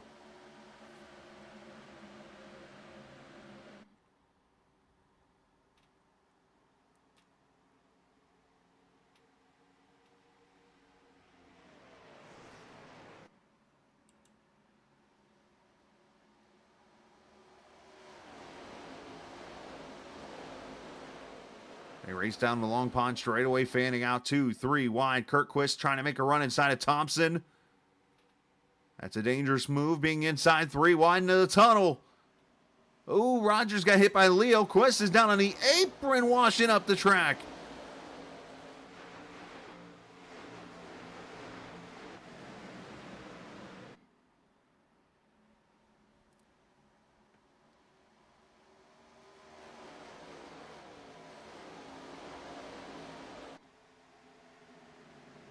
Oh, Leo gets turned into the outside wall. We stay green. Everybody stayed straight as they fan out.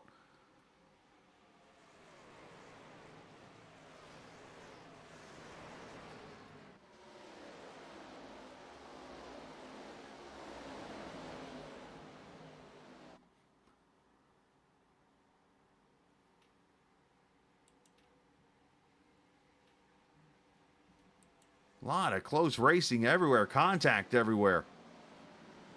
Hard for one person to keep track of.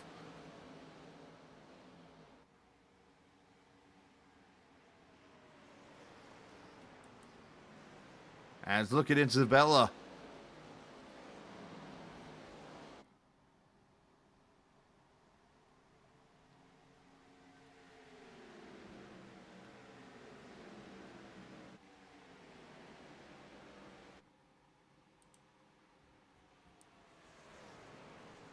Oh, contact.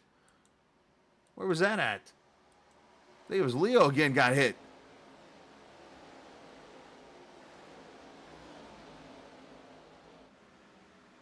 Saw somebody sideways into turn one.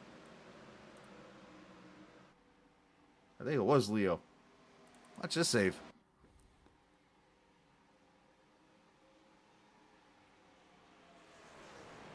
Of course, this is the lap after getting into the...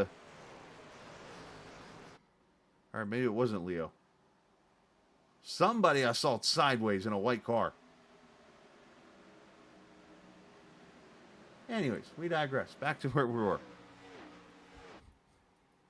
Look at Ball trying to break the draft, driving all the way down to Wilkes-Barre. Or Wilkes-Barre, however it's pronounced. Scranton, that area.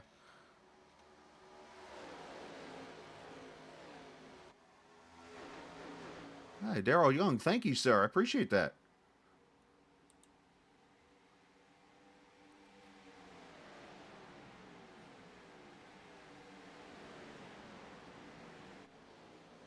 As Miles going to try to clear for the 11th position. Good comeback for the one car even here.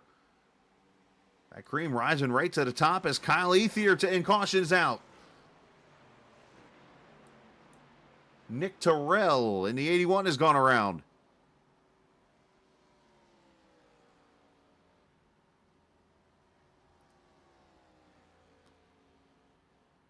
I don't even know how many. We have to 8 cautions, I think.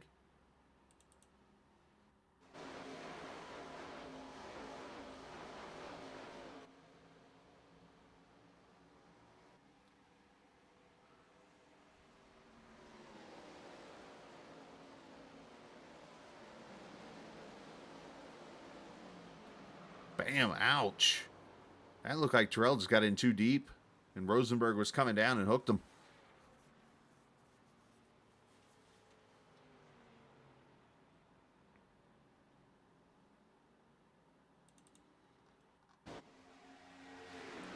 See a good crash cam view here.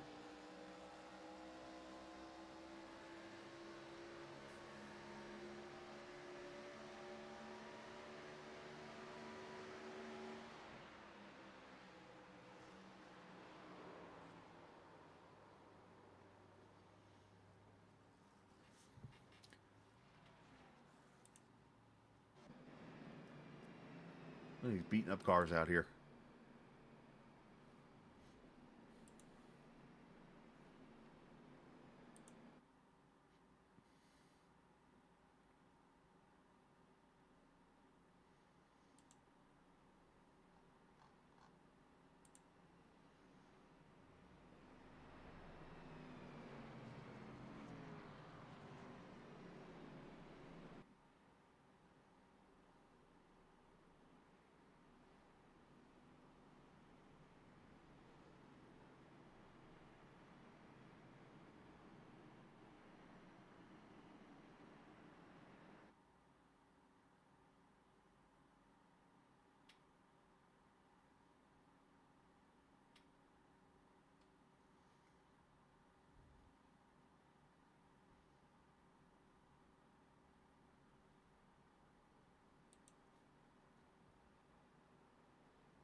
All right, so Tony Ball leading with 9 laps to go. You see the 7 of Vanoski getting the wave around here.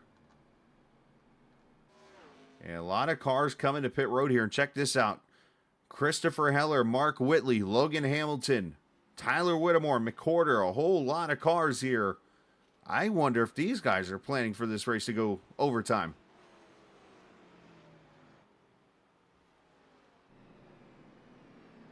Or they're using that final set of tires. One of the two is happening here, which means we're now going to have half the field on one set of tires, another half on another set, in what has already been a helter-skelter of a race. Oh, boy. This is going to get good. Let's just throw a reminder out there. I took the number down. We're at 31 minutes to go. 2 minutes a lap. Obviously, you get, what, 3 laps on a cautions. That's 6 minutes. I think we're going to be okay time-wise, but you still got to keep an eye on it.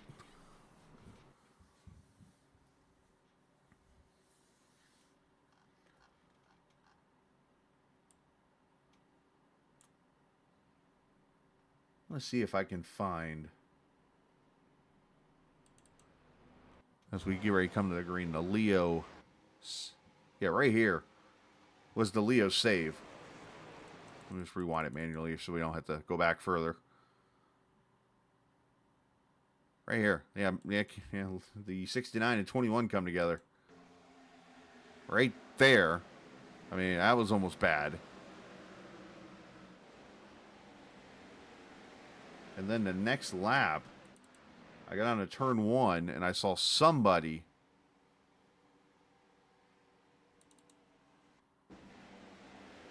almost get punted. Oh, right there. There it is. Who was that? Right there. Oh, Ritter. Thought I saw a white car.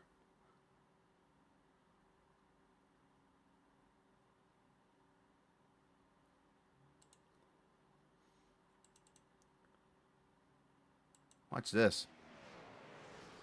He gets tagged. Oh, McCorder almost ran over Hamilton. I think misjudged, and they saved it.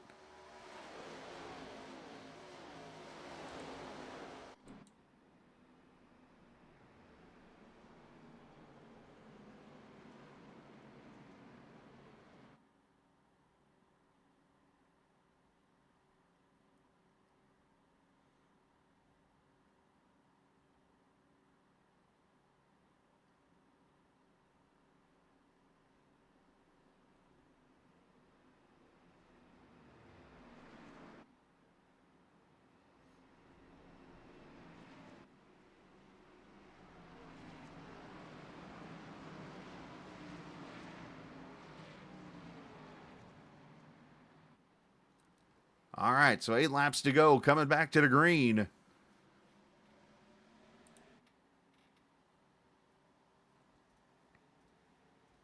Tony Ball with a good restart. I'm calling him Colin Coward. Colin Curlis running 4th. Kyle Ethier up to 3rd. There's Thompson back to 5th. We'll keep an eye on the fresh tires and see where they are right now. Heller's the top one in 14th.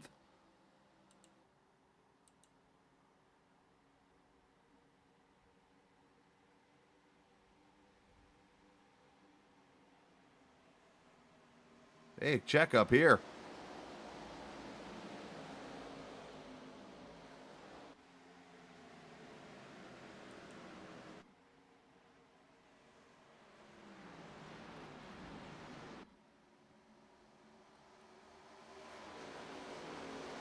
Three getting sideways. Is Thompson going to pass Curlis for 4th? Here comes Ritter there behind him.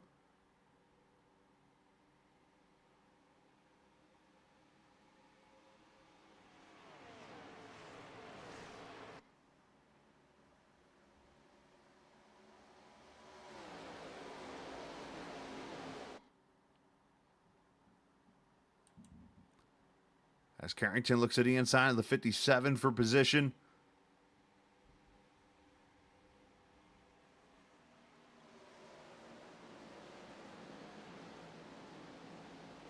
Now, all these guys have been fighting throughout the race.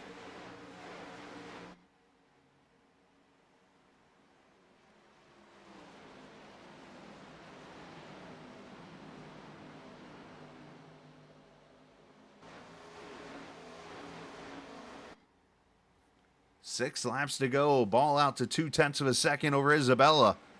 Vincent's been there, just hasn't been able to complete the pass.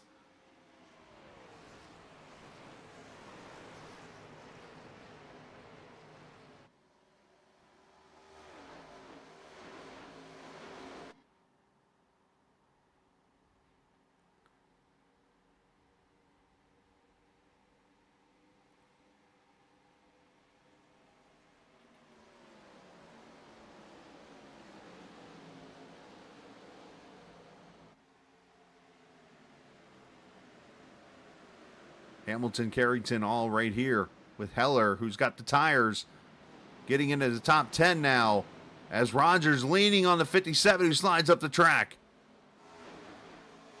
A little bit of a gaggle right here. Oh, Carrington sideways.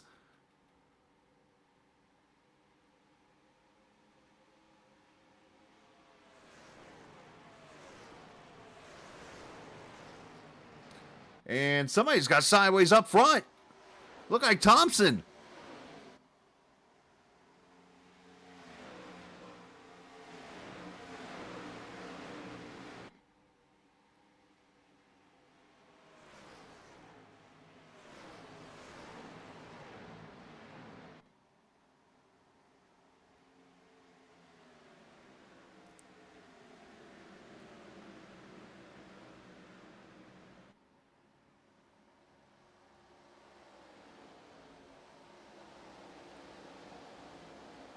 As Miles goes side by side with the 3-car. 3 should be able to get the draft here from the 54. 4 laps to go.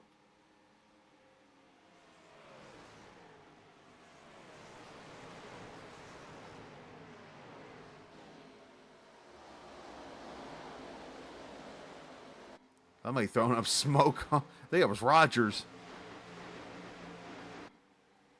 As Bell's still out to 0.1 of a second. You're not missing anything up front. Still close racing everywhere. Miles and Thompson coming together.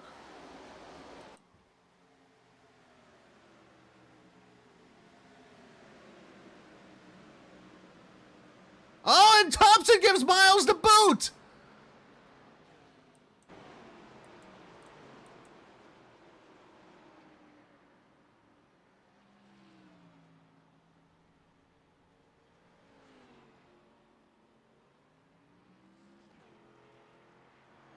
I think the angriness has shown up now.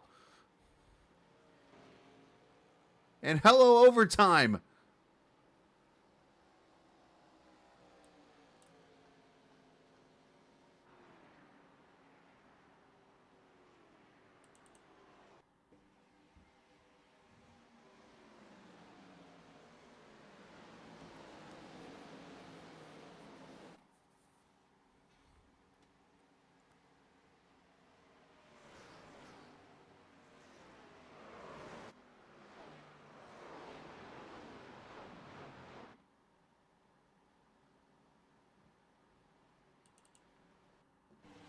Oh my.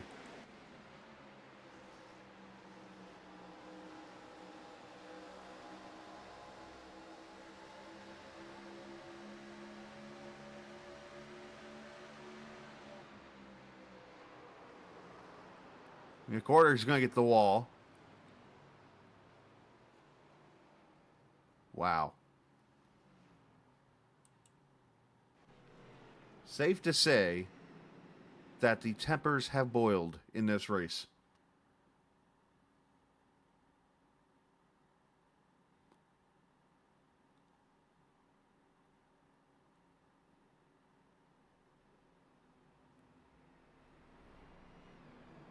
McWhorter's coming to pit road. He's probably got damage to get fixed. Oh, yeah, we're going to go to overtime here.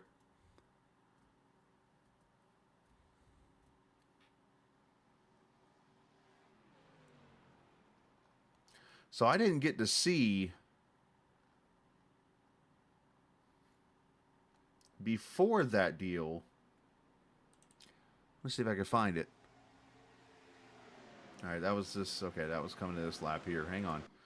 There's a situation. I saw Thompson get sideways.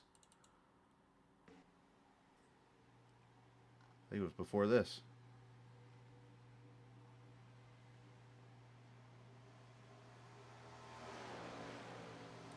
It was somewhere in here.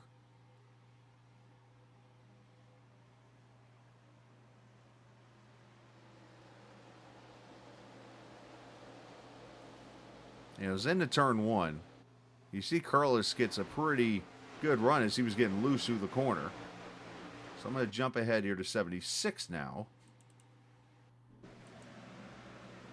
As Colin gets to his inside.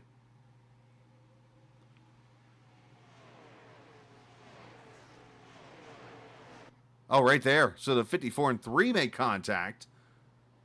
So let's just say, yeah, I would definitely say Thompson probably not happy with that contact. And then obviously he felt he was wrong by Miles.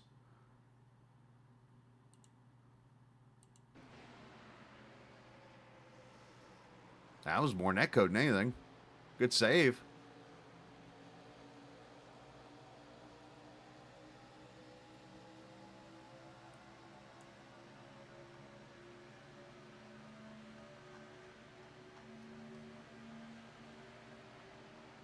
But obviously that contact goes back to, or then leads into this. Miles gets to his inside here, and let me stop. Was there even contact here? Oh yeah, there was.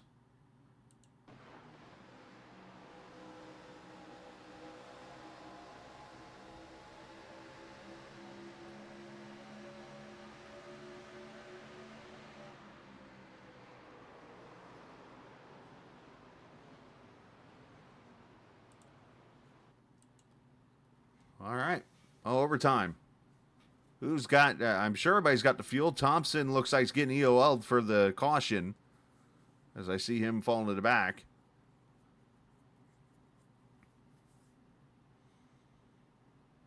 And McCorder doesn't look like he's too happy with the 3 car. I saw him lean down on the door of the 3.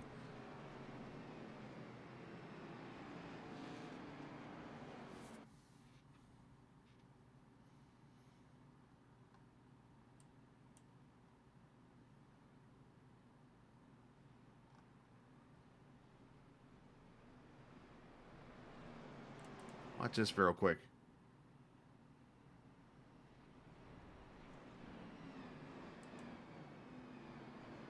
Happened there as I was looking over. And Joseph come over and gives him a little hello.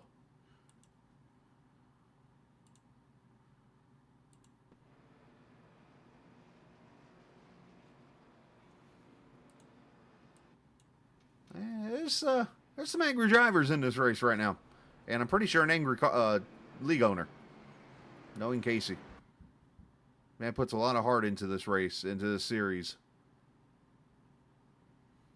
A lot of work.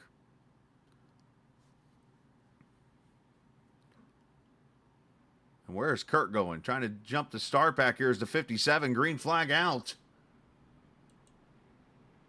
That's going to jumble everything up. And did we...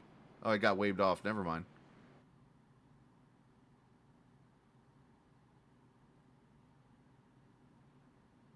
All right, let's try it again.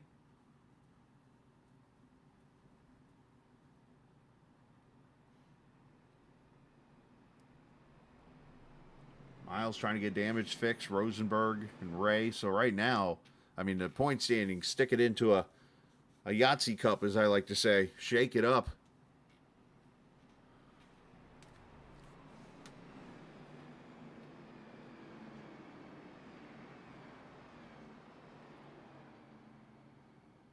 Oh, by the way, let's go to Texas next week and race on a legacy 1.5 mile track. Not the new one, but the old one. For 200 miles next week.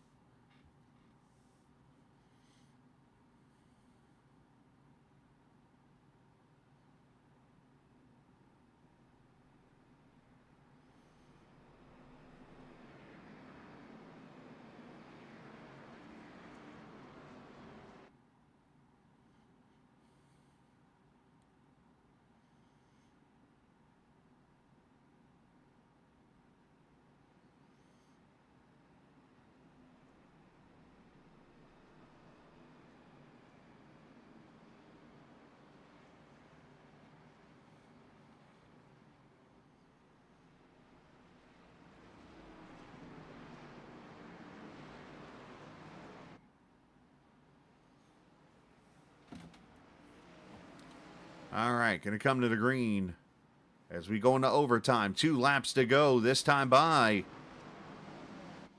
Got to be careful of the restarts here. We've been seeing a lot of issues on these. Everybody looks like we're okay. As Tony gets a good jump.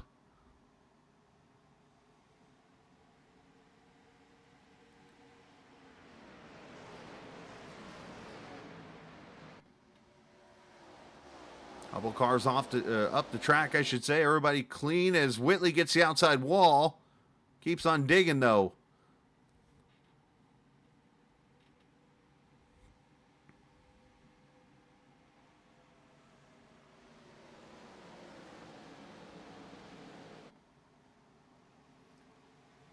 Whitley up to the 7th position as he battles with Ritter. Heller's up to 5th. And now going to take 4th from Curlis.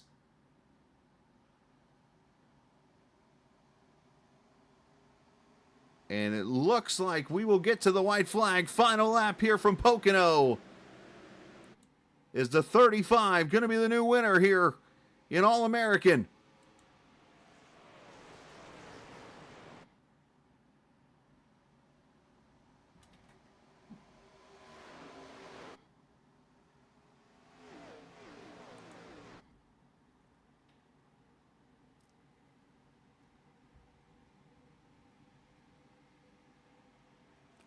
Isabella sends it down there into the tunnel turn.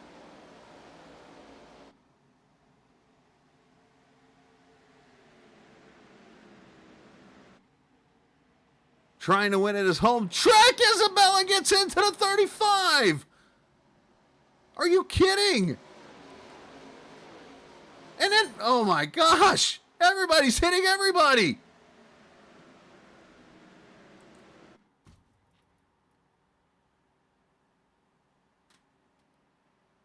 And Kyle Ether, I guess, has won this race. What in the world?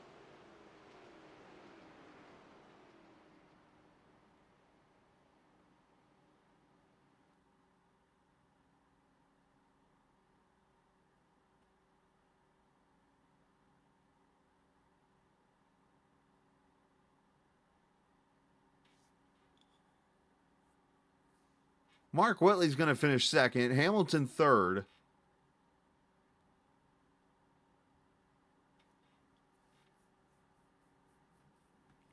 Some races leave you speechless, unfortunately. I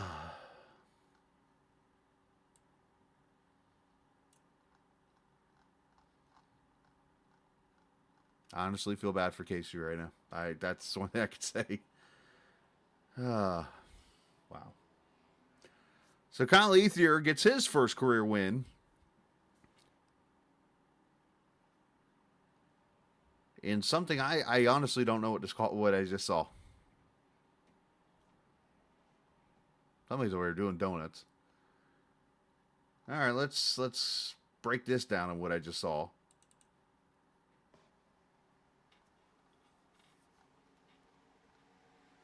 Like, I know I sound disappointed right now, and I kind of am, to be honest with you.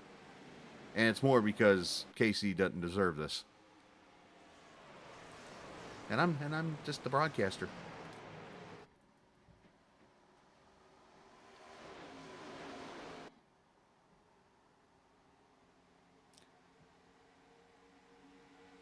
Let me just put out there to chat, this league is nothing like what you just saw. It's one of the best leagues I can be a part of. It's just unfortunate that people are making bad decisions right now. So don't let that reflect on anything. But yes, this was an unfortunate move right here. Isabella gets into the 35. And then Heller.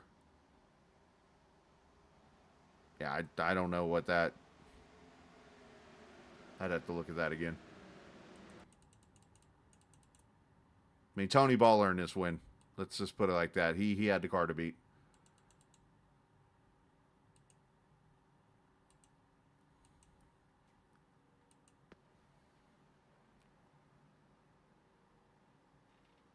And then here, you got the 56 trying to save his car after... Yeah, he's still trying to save it. And then, I mean, Heller's trying to avoid him.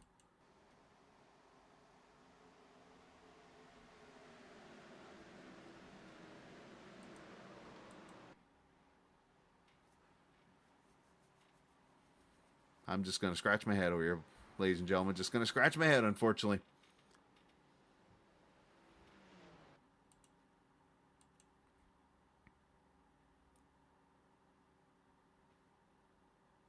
So it's interesting. They got Whitley celebrating. Did Whitley win this race? Because, I mean, on my time... Now, you know what? Let me back this up, because here's why I'm saying that. The timing and scoring of this sim, of SDK...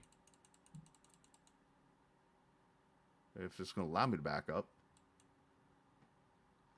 Are we not going to back up now? All right, let's do this through the race then. Yeah, the session is closed, I guess. So, let me see something here. Because, and Whitley's celebrating, he must have got the checkered flag here, but I'll explain it here. Let's add to that mayhem then.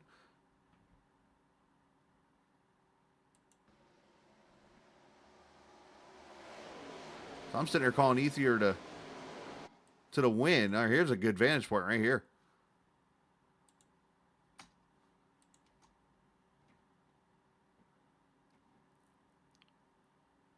All right, that's close. So, yeah. Whitley won this race. So, here's what happens here. Let me just show so that it makes sense to everybody. My SDK gaming that I use for the app, and everybody who uses SDK, their timestamp for a lap is like a couple milliseconds before the start-finish line. So if you ever notice when you watch my timing and scoring, the lap changes before the line by like a split second. So somewhere in between, right in there, it flipped to Kyle Ethier winning the race. And obviously in that little time, iRacing, which is the official, has Whitley crossing the line first. So right in that split second is the finish. So that's why I was saying Ethier's won this race and not realizing it's actually Mark Whitley that has won this race. So just to add to the hell that we just went through. Yeah, Mark Whitley has won this race. So congratulations. A lot of unhappy people. Let's show the results here. It's going to be a little off here, so you have to bear with me because it's going off the SDK. But it's showing Kyle Ethier as the winner and Whitley obviously second. And if I can, yeah, it's all acting up now, so I don't even know. You know what? We're going to do it the old school way, ladies and gentlemen.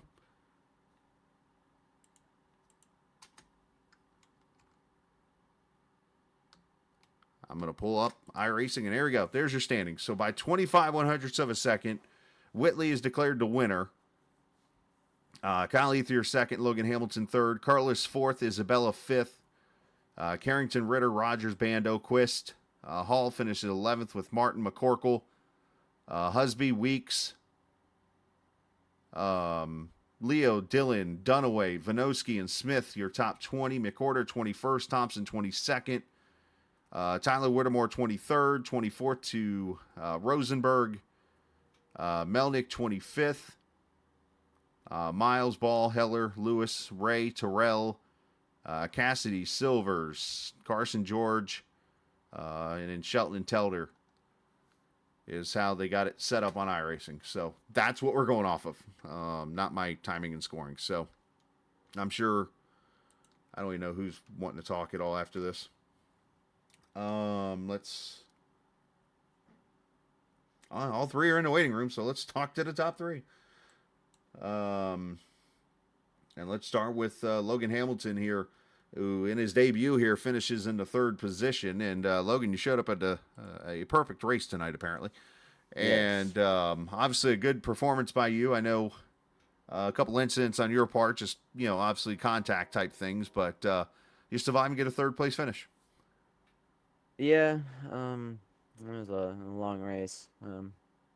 I didn't really have the speed to finish third like I did, but obviously they kept wrecking, so just Right. made up spots like that. Do want to apologize to the 16. I just completely ran him over into turn one. We didn't wreck, but almost killed him because I was watching something else. So I just want to say sorry to him. But other than that, it was a good point stay for Ti. I wish Kyle could have pulled it off, but yeah, good point stay either way, second and third. Obviously, yeah, you mentioned Kyle running up there. Talk about the racing. I mean, I know you and Casey had some good battles. You and Ritter there, as you mentioned, for the contact. It seemed like they're just where you were until obviously the end of the race. Seemed like there was some good racing around you.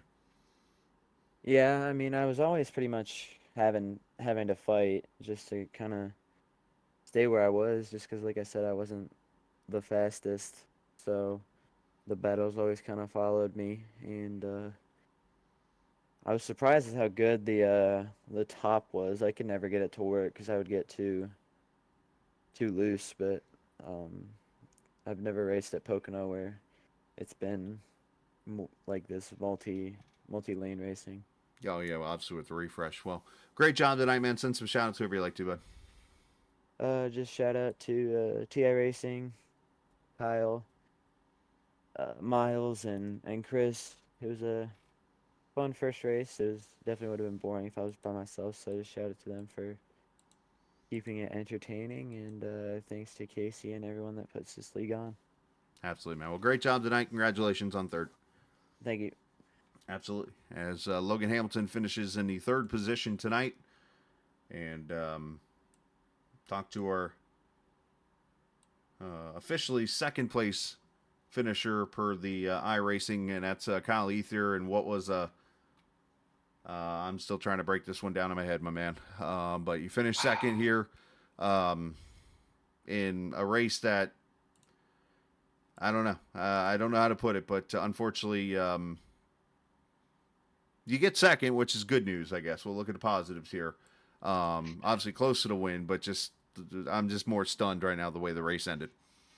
I'll tell you, I am too, Chris. You know, this is my home track and probably my best racetrack. So I was just hoping to hang on for a third. So when I saw them wreck, I was like, "Oh my God, this is my shot." And looked like they just got the 56 there and drug us down. And then I was like, "Oh, I just kept my foot in it as hard as I could, hoping until I saw the 2 pop up." I was a little disappointed, but I'll tell you what, man, I'm very happy with second. I'm thrilled. First interview here in All-American, and man, feels like a long time coming. Yeah, absolutely. And of course, you've had your ups and downs this season, and obviously had a decent qualifying job, and obviously worked your way through a couple of contacts here and there, but obviously survival at the end. Yeah, that was the goal tonight, was just to try and survive. The first few weeks have been a little tough, but yeah, I knew I needed the track position. That's king of Pocono, always has been, always is. And when we all stayed out there, we were probably like 3 or 4 laps short, so we were kind of banking on more cautions. And unfortunately, they did come. Fortunately, they did come. But yeah, just kind of shocked like you, man. I that finish was insane. I can't believe how close it was either. Me and Mark were just looking at it. Yeah, obviously, well, put it like this. When you crossed the line on my timing and scoring, it had you first. No. iRacing has got him first. So in that little, just that little speck of a second, Damn. it flipped. Wow. So it was pretty close. 25 100s what iRacing says. Yep. And over here it says, I don't know, it's all changed up now. It's all messed up. But anyways, send some shouts wherever you like to, bud. Yeah, man. Shout out to TI Racing, all my teammates. Shout out to you for putting on this broadcast. Can't wait to go watch it back. Shout out to Casey for putting these races on. And man, I know he goes through a lot and puts hard work into this league. So just big shout out to him. And yeah, thank my family and friends, anyone tuning in. And I'm happy. I'm happy with the top 3. First podium here. So all's good. Well, great job tonight, man. Congratulations. Thanks, Chris. You too. Kyle Ethier, the second place finisher in this race, and Mark Whitley obviously going to victory lane, and understand obviously the guys who are happy here coming away with a victory, and obviously on my end it's like I'm still trying to break down everything that's processed going on, and I can't help but feel terrible for Casey and for the guys in this league that have worked hard to make this league what it is. And with that said, Whitley, you've obviously been in here now for 3 seasons, and going to victory lane for a second straight week officially with this race. But obviously you were one of the victims of a wreck earlier, and so on and so forth and stuff. Just a crazy race. Yeah, it was crazy from start to finish. Another wreck I got involved in. I just Casey had to get checked up, and I had to get checked up and went high to avoid him. And then I think everybody behind us, it was just, I mean, the one real downside with this car is that the way iRacing does it, it's like, they're pretty much wedges, and if you touch the rear bumper of another car, it might as well send them to the moon. So I think that's partly part of the issue. I mean, if you even breathe on somebody's rear bumper, you're going to take them for a ride. So I think it just needs to be a little bit more cautious from everybody out there. I think overall, there was a few really kind of bad cautions that were, probably need to be cleaned up a little bit. But I felt like other than those, there was a handful of them. But other than that, when we were actually racing, the racing was pretty good. I had to come to the field twice, so it seemed like, it's just, everybody's on top of each other. It's shorter race. Just a little bit over aggressive from a lot of guys, but I can't complain too much because 2 people's over aggressiveness is what won me the race. So I guess I gotta. That is the craziest win I think I can ever remember. I felt like Jeff Gordon here that one year when he was running 5th and the top 4 all went in the corner and wiped each other out, and then the rain came and he won the race. That's what it felt like. I was just trying to get a top 5, just get a good points night, because parts of the race I thought we were going to really wind up with a bad finish, and I just wanted to finish strong. And I saw them go into 3. They raked each other. I'm like, all right, let me make sure I don't hit them and try to get a good run. And then I was watching them again, and I know probably Casey didn't like me saying this, but I was really hoping they were going to wreck each other again. I'm like, I can get some more spots, and I saw them get together, and I was kind of in disbelief. I'm like, holy crap, they're actually hitting each other, and that got them jacked up. And I just kept my foot to the pedal and was trying to get back to the start-finish line as fast as possible. I know probably not the greatest look as a league or on the broadcast, but it was exciting in the car. I'll give you that. I'll tell you that right now. It was. I don't think I've yelled that loud for a win in a while. It was like the Red Seas just parted. And I just had a straight, and there was the checkered flag. And sometimes you get. I mean, this was straight up lucked into a win, like backed into it, like blindfolded. Probably had a top 5 pace, but I don't think we had the fastest car on the long run. Definitely, maybe on the short run we were close, but I don't know if we had a race winning car. I think we was just top 5, and I'll take it. For the way we started the season, the first 3 races, I think our best finish was 15th, and then we had 2 20th or worse finishes. So, I know Casey's not happy, but I'll take it. I'll take a lucky win. Maybe I found that golden horseshoe that my teammate keeps saying I have stuck somewhere. So maybe we can just keep on holding on to that. No, understandable, and obviously, being on the track, it's so easy to get caught up and be excited about it, and you have every right to being the winner of the race. It's just the way circumstances worked out. So, man, send some shout outs. Yeah, big shout out Brantley, Harpoon Design. He's putting together all 3 of our cars, me, John, Joe. No, John seems to be, he has all the bad luck of driven motorsports, Harpoon Design. He has all of it. Maybe I need to try to find a second horseshoe for him, because it seems like every week he's either getting run over by someone or just getting caught up in other people's messes. And it's really a shame, because he's normally pretty fast, especially these high horsepower cars. So hopefully he can, get around and get back into it and get a good finish next week. Joe, I know he was leading the points, and he got involved in a wreck there late. Again, just, it was the whole night.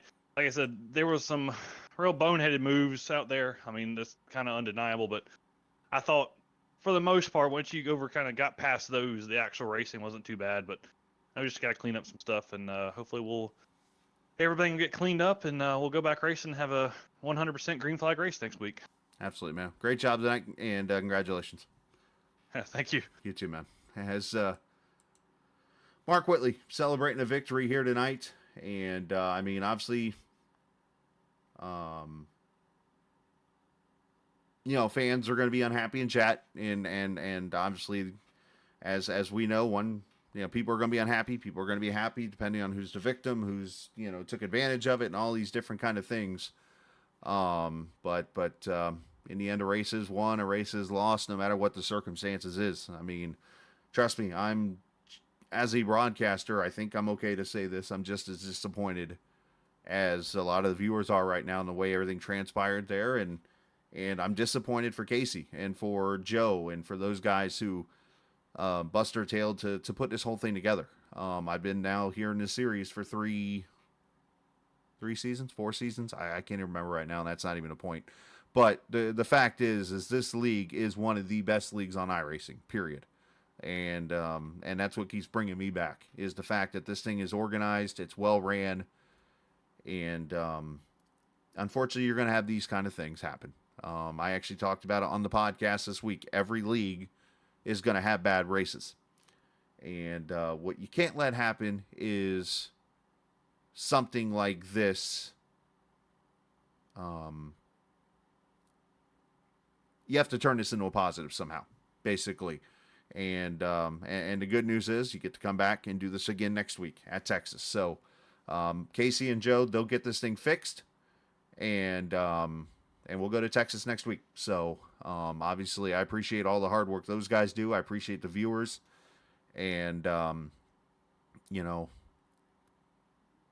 just to be quite frank, Tony Ball deserved to win this race, and it got taken from him. So congratulations, Tony, on the race. Unfortunately, it'll be one that you won't get credit for winning, but you deserved it. So great job on your part for that. So I don't know what else I can say other than I'm gonna head out and I'm gonna go talk to Casey and those guys and go from there. So appreciate you guys as always. Appreciate the viewers. Keep your heads up. Let's go enjoy the weekend and enjoy the Vegas racing. And on the NASCAR side, subscribe to the podcast. And let's go do it again next Friday night from Texas. Let's put on a good show. And always remember, here's the key part to everybody who needs to remember this. And you know what? I'm going to flip it around tonight. This might be iRacing, but in the end, it is just a game. See ya.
Copyrighted broadcast may not be reproduced, reused, or retransmitted in any form without the authorized written consent of Captain Esports Network. Captain would like to thank all of his loyal fans for your continued support, and he hopes you enjoyed today's broadcast.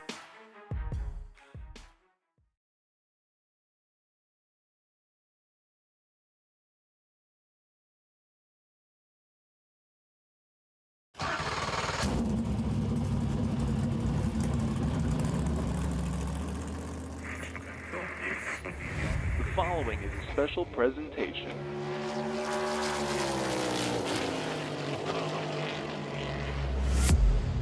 From the Captain Esports Network.